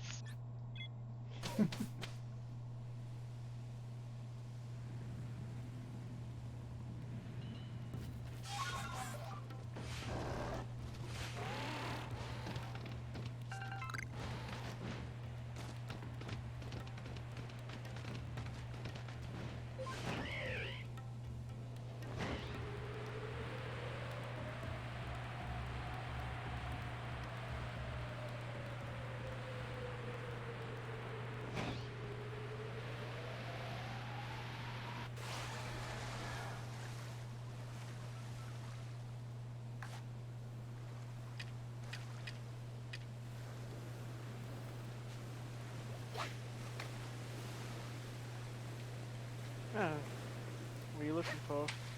I'm kind of briefly going into a bit of a hunt in the massive mass outbreaks before I try to do. Now it's a quest that think I'll go for.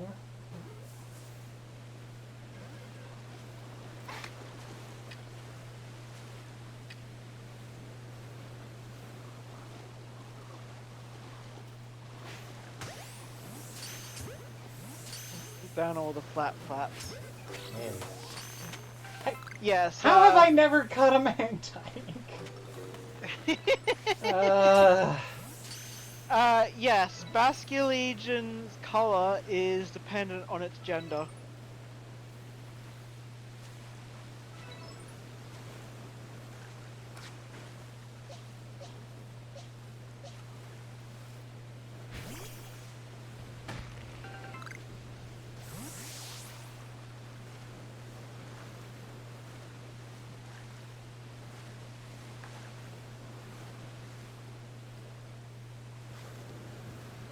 Yeah, you have. Do you have a Basculegion? Nope.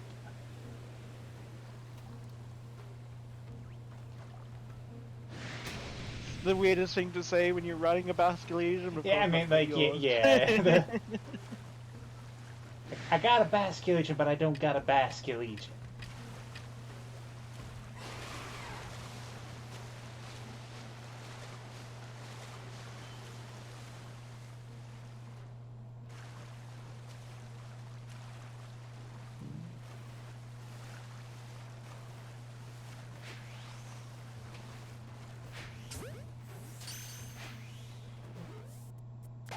I think it was the female Basculegion that have purple instead of red, and it looks cool. But then again, I'm a fan of purple. I thought it was a regional thing that determined their color. So the way it works with Hisuian Basculin, or I believe they just call it White Stripe Basculin, are the ones that evolve into Basculegion, and Basculegion's color depends on gender. Okay.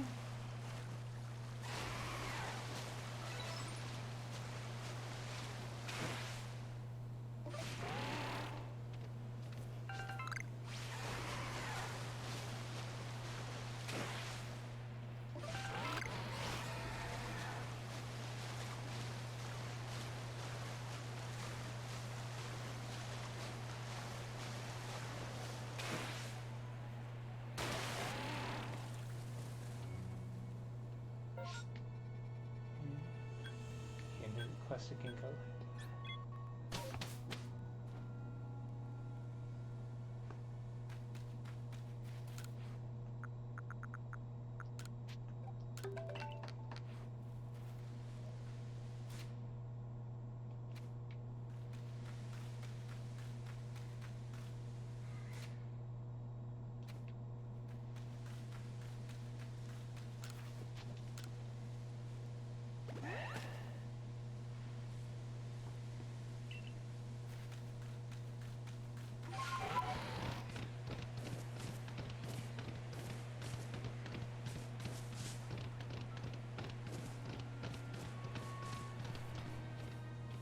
Hmm.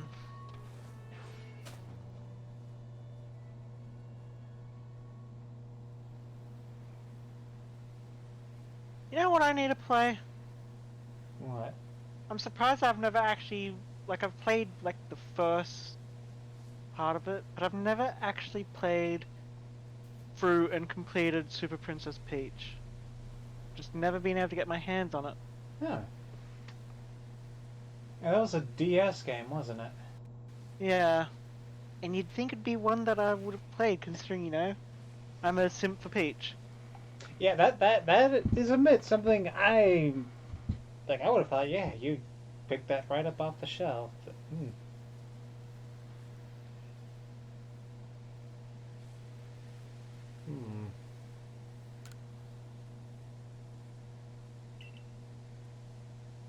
Hey, Cerebi. Uh...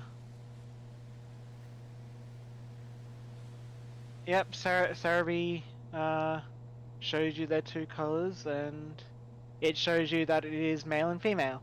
That's the gender difference.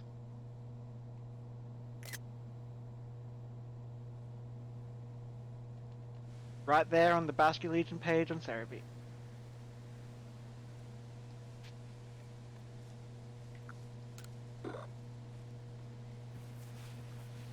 Cerebi is always better than Bulbapedia. Bulbapedia is better when you want to know more about, like, I guess, lore of the Pokemon. Because Cerebi's just more straight up, okay, this is a game database.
I have not had a good look at Origin Form Dialga. That is. Mm-hmm. Hmm. I like it. The one thing I don't like about it, and it's the same with a lot of people, is the neck. Really? Yeah. I think it Like, looks pretty neat, but like, what would you say is the not so good of it? I... It kind of has this look of like, it's a head with another head on top of it. I mean, the thing for me is, I see it as just like, maybe it's because of my bias towards centaurs. I just see it as like a chest piece. Yeah. Like, arms would come off the side there. Oh, and which star from Gen 9 do you guys like more? I'm going for the crocodile. That's the one. Like, I don't like the design of that one at all. Like, it looks horrible. But you know, you're allowed to be wrong. Shut up. Well, let me guess, you're going for Weed Cat? I love cats. And it's like, as much as I do love the Litten line, again, the whole meme of please stay on all fours, yes, please. I don't want another Incineroar. This is fair, this is fair.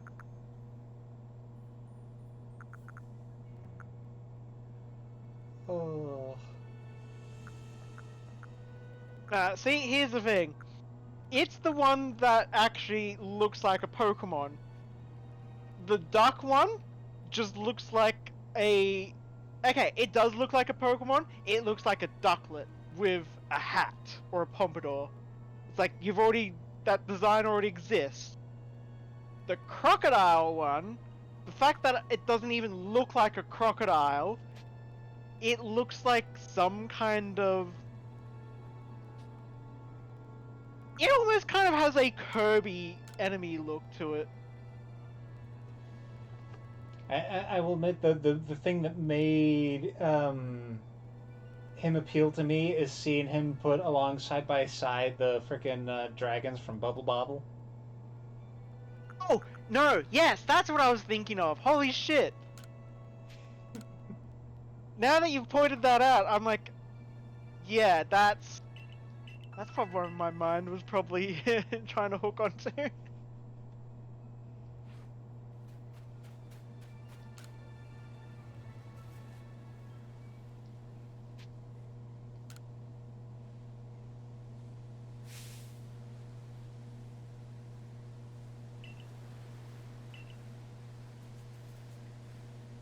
I just think the Croc's design is out of place. It just doesn't seem...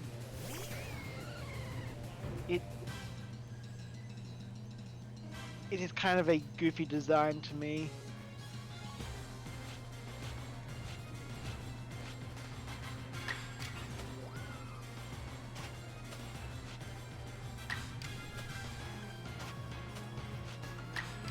Bet what's a bet? It's probably going to have the coolest final Evo. Quite possibly.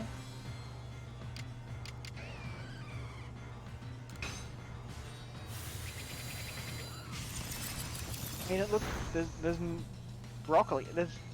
I don't know how you get broccoli. There's like no like florets on it, so it doesn't have like a afro or anything.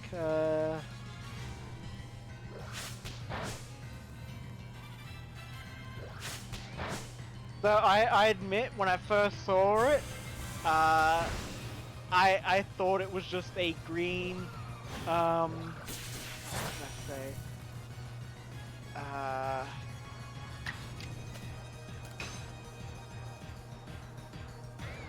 I think it kind of reminded me a lot of Rockruff, just like a green Rockruff.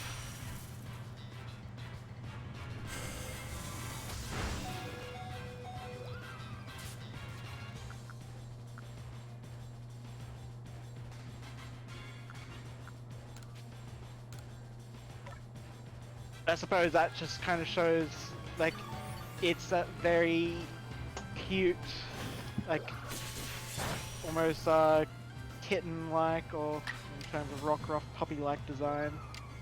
So they're going to have similarities.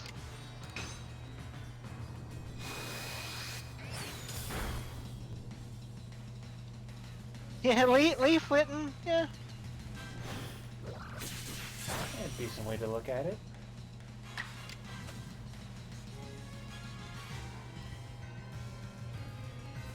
And Litten is one of my favorite Pokemon. So cute.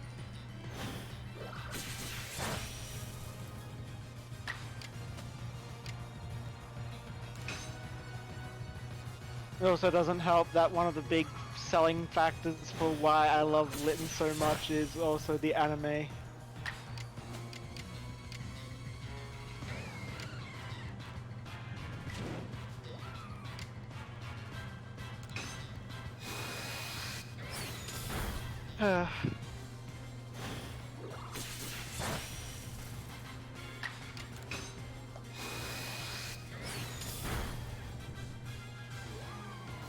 So yeah, Sprigatito.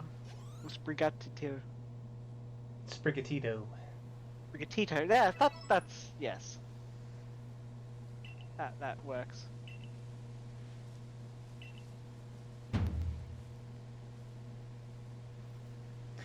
Yeah, Incineroar is kind of a thing that it's like.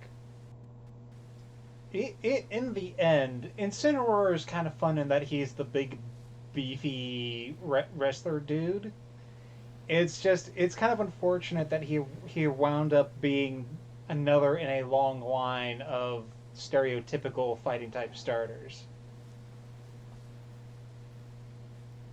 But you know, it would be cool if they made like a regional form of him that was quadrupedal. Yeah.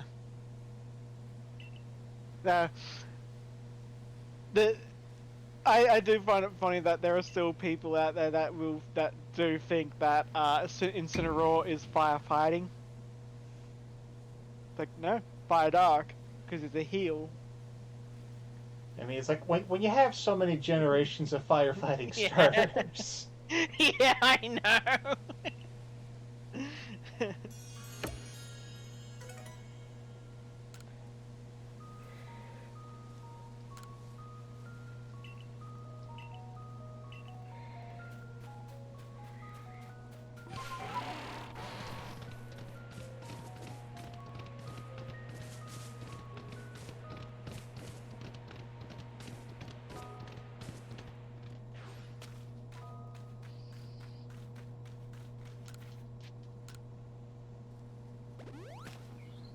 There is one thing. It's like it just goes to show every generation,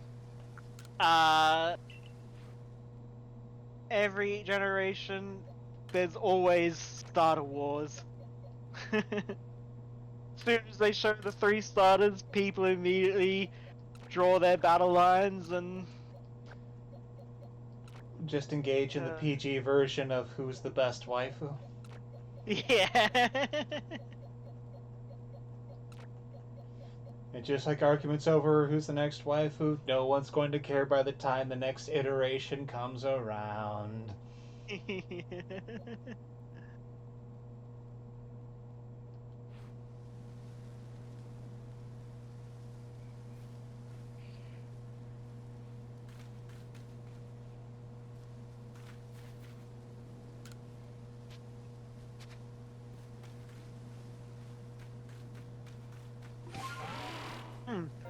There are some interesting fan designs people have come up with, like what final evolutions may be just based on the starter.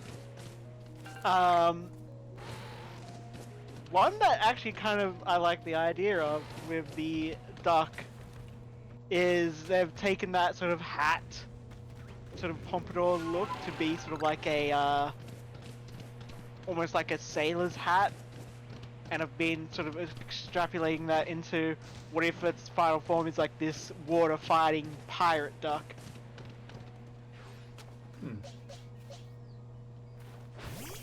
That starts as like a sailor's beret, then becomes a tricorn.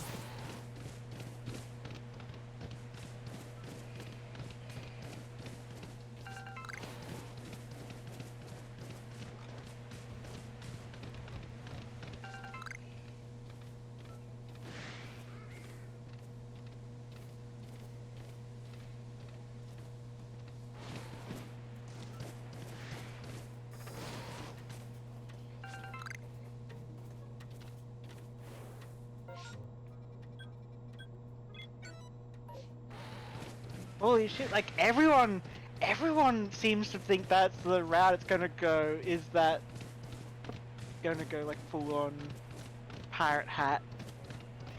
Hmm. You know, oh my god, now I'm imagining a thing of, Sprigatito. It's like literally nothing else changes except for its hind legs, which are just these buff muscle man legs.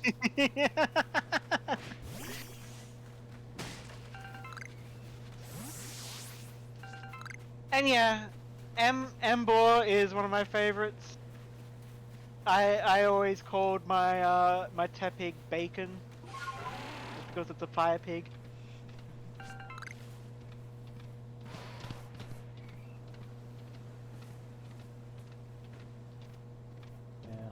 I was an Oshawott man, I mean, at least for Black 1, and then I remembered going for Snivy when I did Black 2.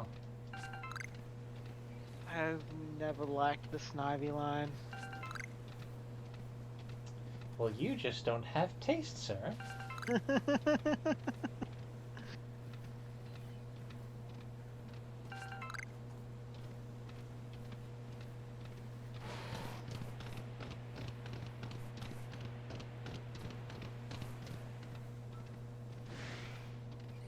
Snivy's... Snivy is meh!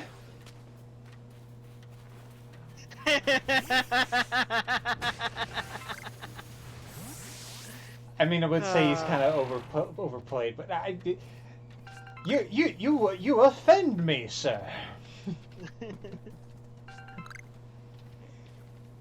uh,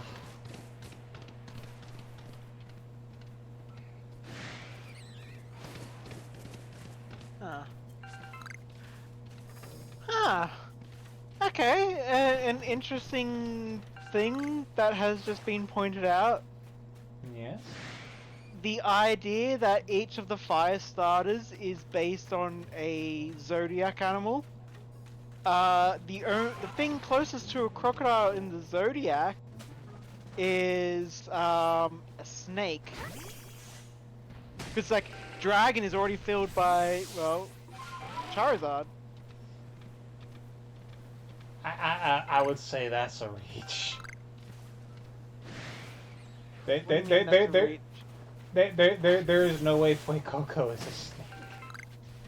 Yeah, so that's like all that's left for the zodiac is bull, snake, horse, and is that ram?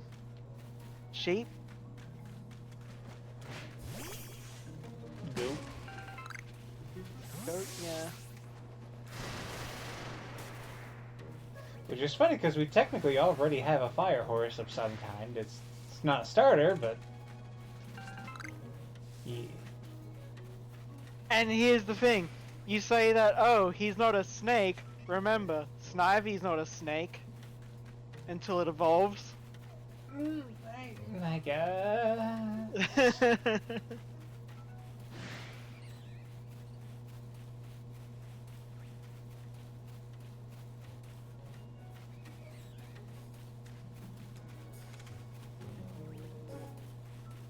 I mean, he does got a pretty big mouth on him. I could see him, like, gulping things up like a snake. Yeah.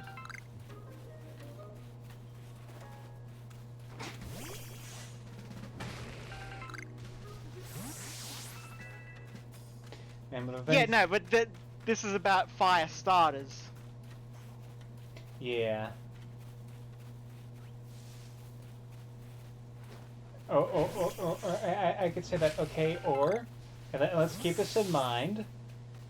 The Zodiac Firestarter thing is just a completely made-up fan thing that won't be true. The problem with that is, so far, all the fire starters fit on the Zodiac chart. Did you just say the Zodiac chart? Yes. Is this a case of it being chart?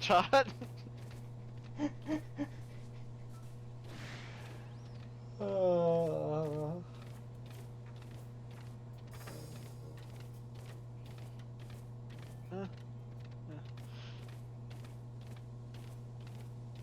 Oh, right there! I just realized. Yes, I said Zodiac. God damn it. Zodiac.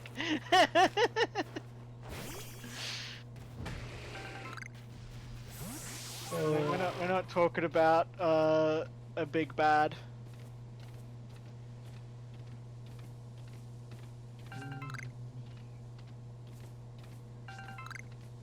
Uh.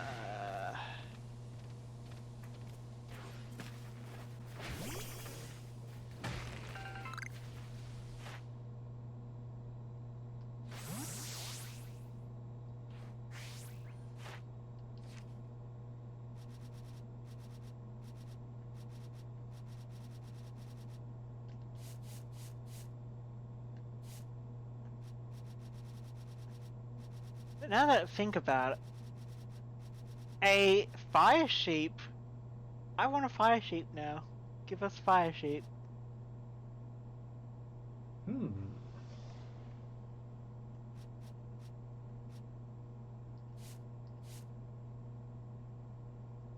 Blazing, blazing hot pillow. Yeah.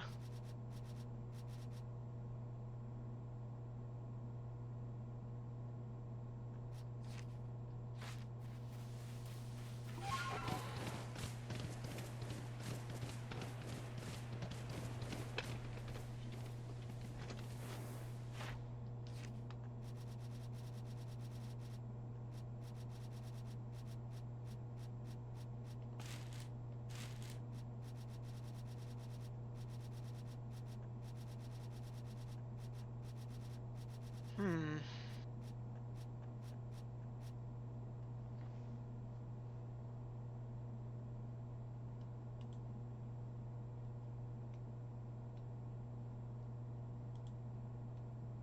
I know what I'll do for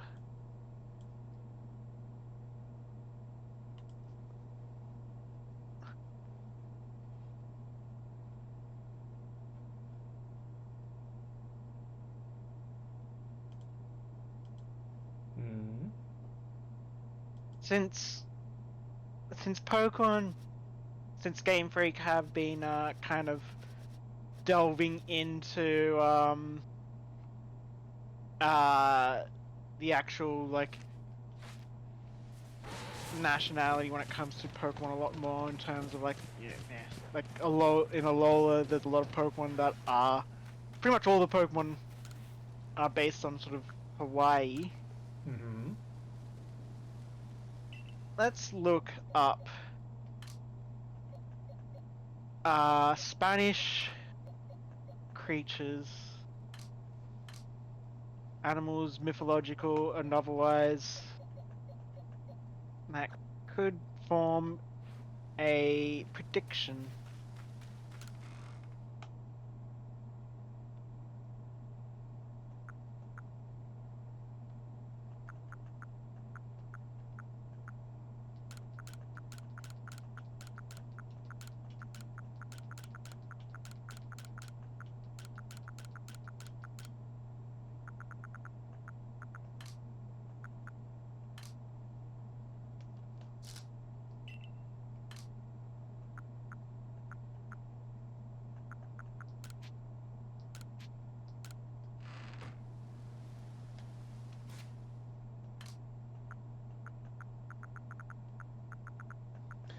Well, that reminds me, speaking of predictions and trying to find things that fit, did you see that Markiplier gave his official judgment on the custom-made Pokemon that Game Theory made for him? Yes. That was incredibly anticlimactic. Yeah, it's because if I had to guess, part of me is like he did that on purpose. Yeah. Just like, how dare you? After all this effort. Ooh.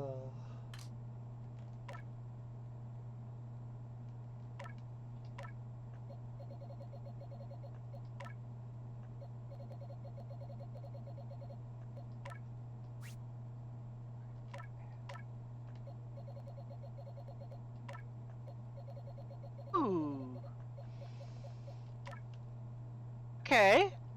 So a native animal to Spain is the Iberian lynx.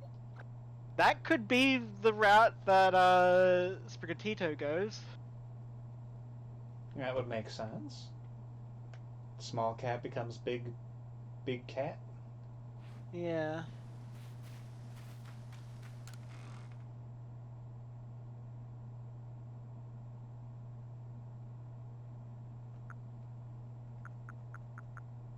And lynx have like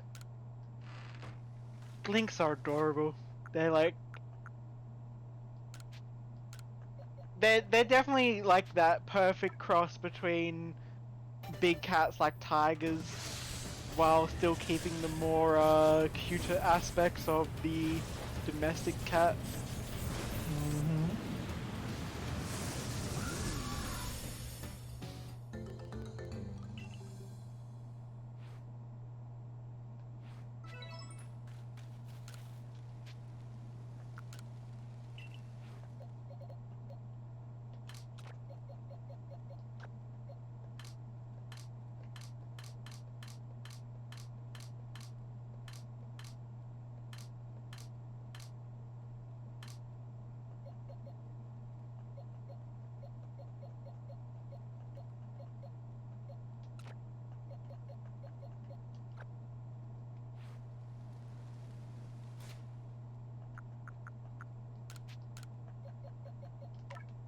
Hmm. I'm not entirely sure. When I think about it, this is more Mexico, not really Spain. But Quetzalcoatl. Quetzalcoatl. Yeah, yeah. I mean, yeah, that is kind of more South America, Latin America. Yeah.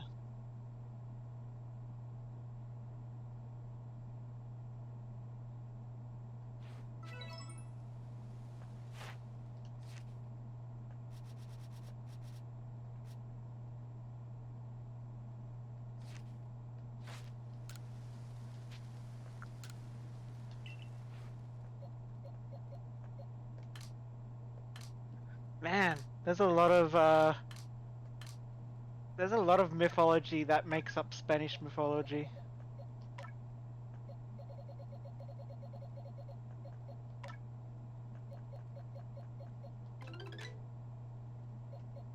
Anything in particular catching your eye? Uh the Visigoths.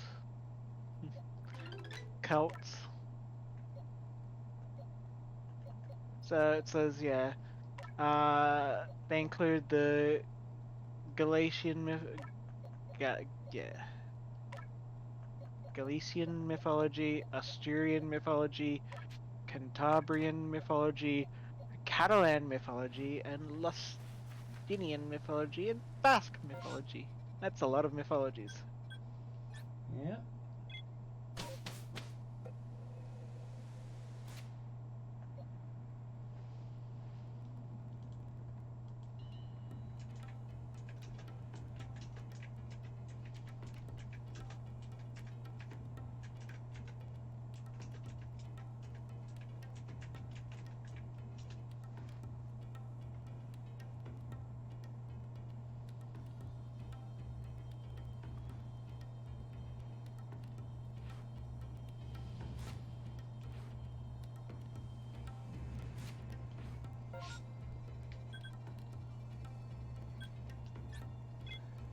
Like, I could see that uh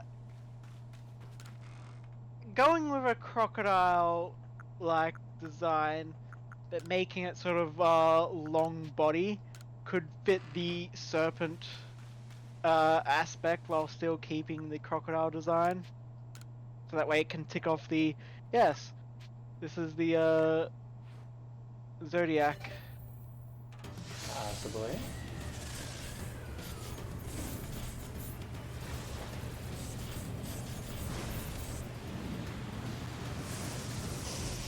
And I think I've mentioned before, Saint George, who was said to have killed a dragon. It is believed that if the story could be a exaggeration of him killing a crocodile.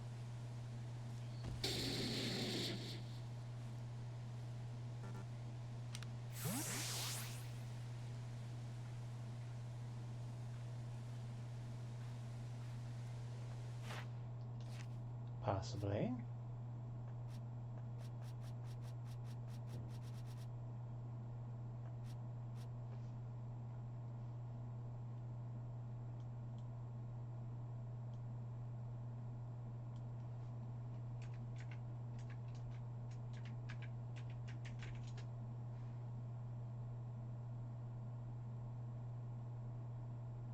All I know is I'm going to definitely enjoy the Loxton and Noggin content when the game comes out, because he does do those deep dives on inspirations.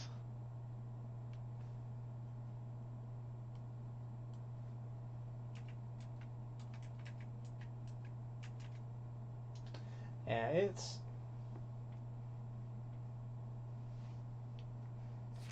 For me, it's kind of weird sometimes seeing, like, okay, it's not weird, but, like, seeing just how deep he can go into those, okay, where's the likely inspiration for this is always fascinating. Yeah.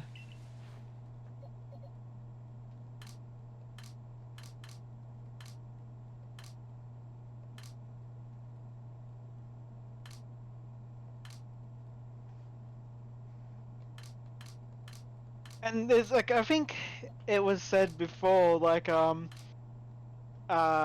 think there was a quote from a few years back where Sugimori himself essentially said that it's like each Pokemon, I think he said, like takes, I think it was a month, or yeah, like they spend like a month or more just designing each single Pokemon. Hmm.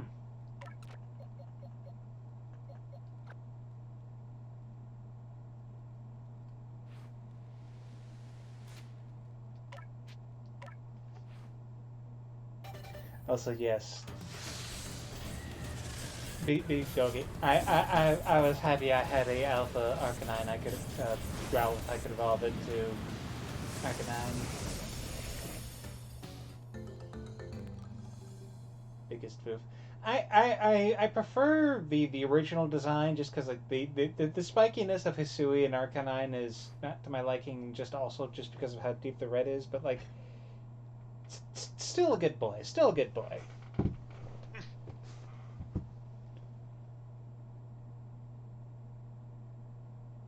I'm gonna be honest, never exactly been the biggest fan of Growlithe and Arcanine. You what? You heard me.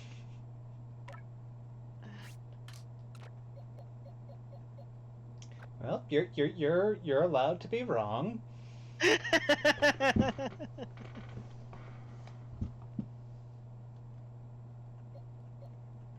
Uh,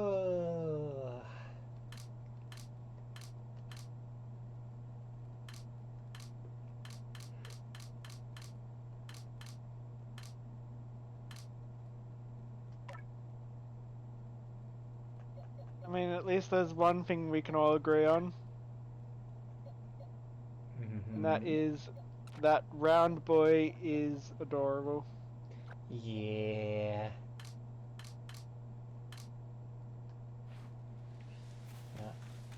I'm gonna go down to the beach and look at some round boys right now.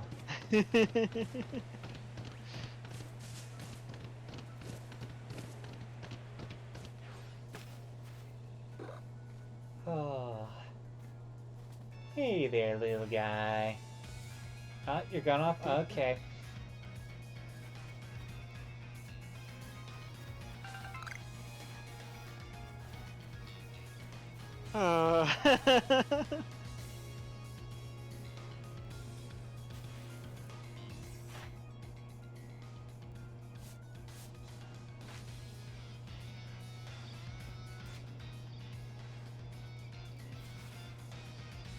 You haven't given it food? No. I need to go fix this. Okay, Lex beans.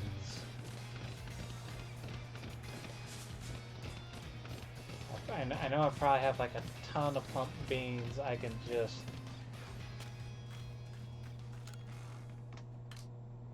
give to him.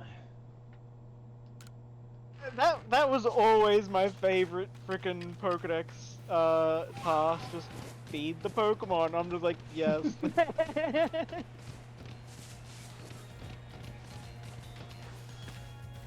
You!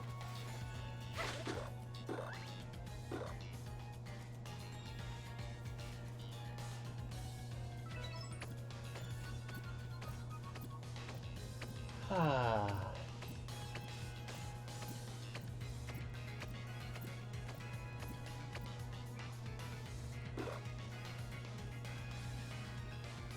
God, this feels adorable.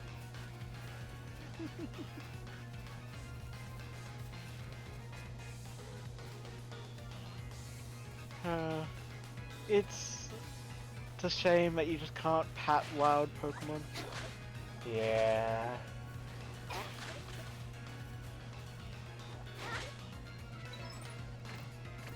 Like, I get it, they have to do certain things to make that kind of animation work out, but it's like...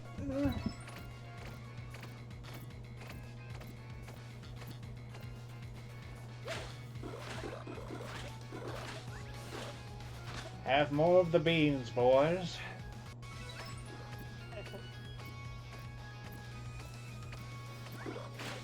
Think of like you just go up and pat him, and I just immediately think of frickin' Eggman patting Chow in frickin' Sonic Adventure. Just yosh. Yeah.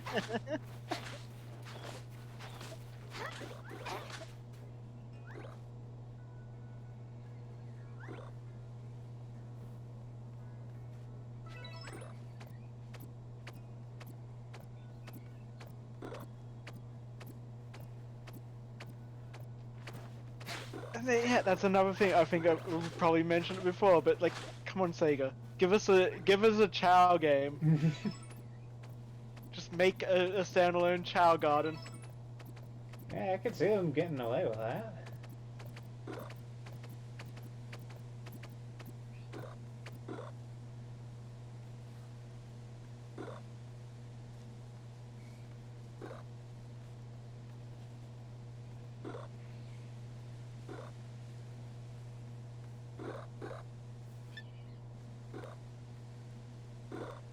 I'm just gonna let this moment happen.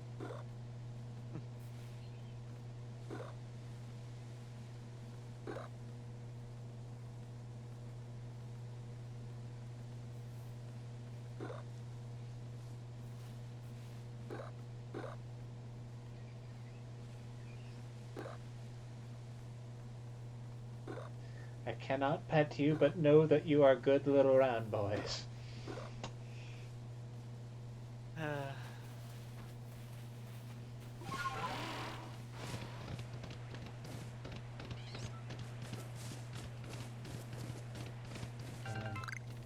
And I've actually gone overtime.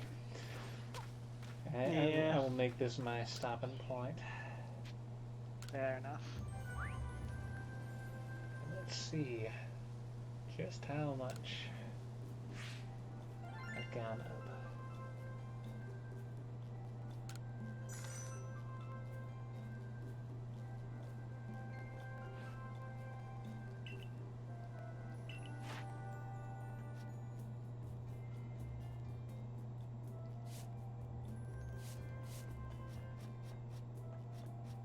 Yeah, what is your rank? I'm assuming it's like 9 or 10 at this point. Yeah, it's 9. Yeah. Like, looks like I'm fifth of the way there.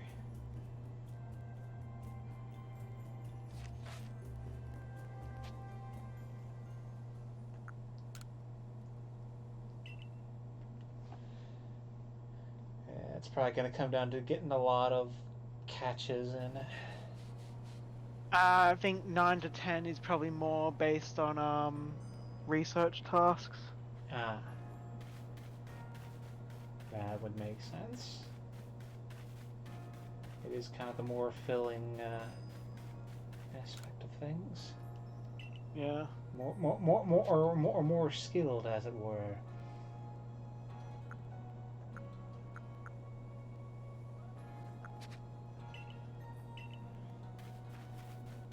Alright.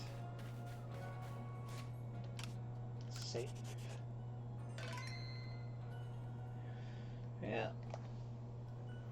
Thank you for stopping in, Monkeys of Great. And thank you for hanging out with me, Armel. Mm-hmm. This has been a cool time of Pokemon. Indeed. Playing and talking and etc. And I have leftover pizza to eat. What a coincidence, so do I!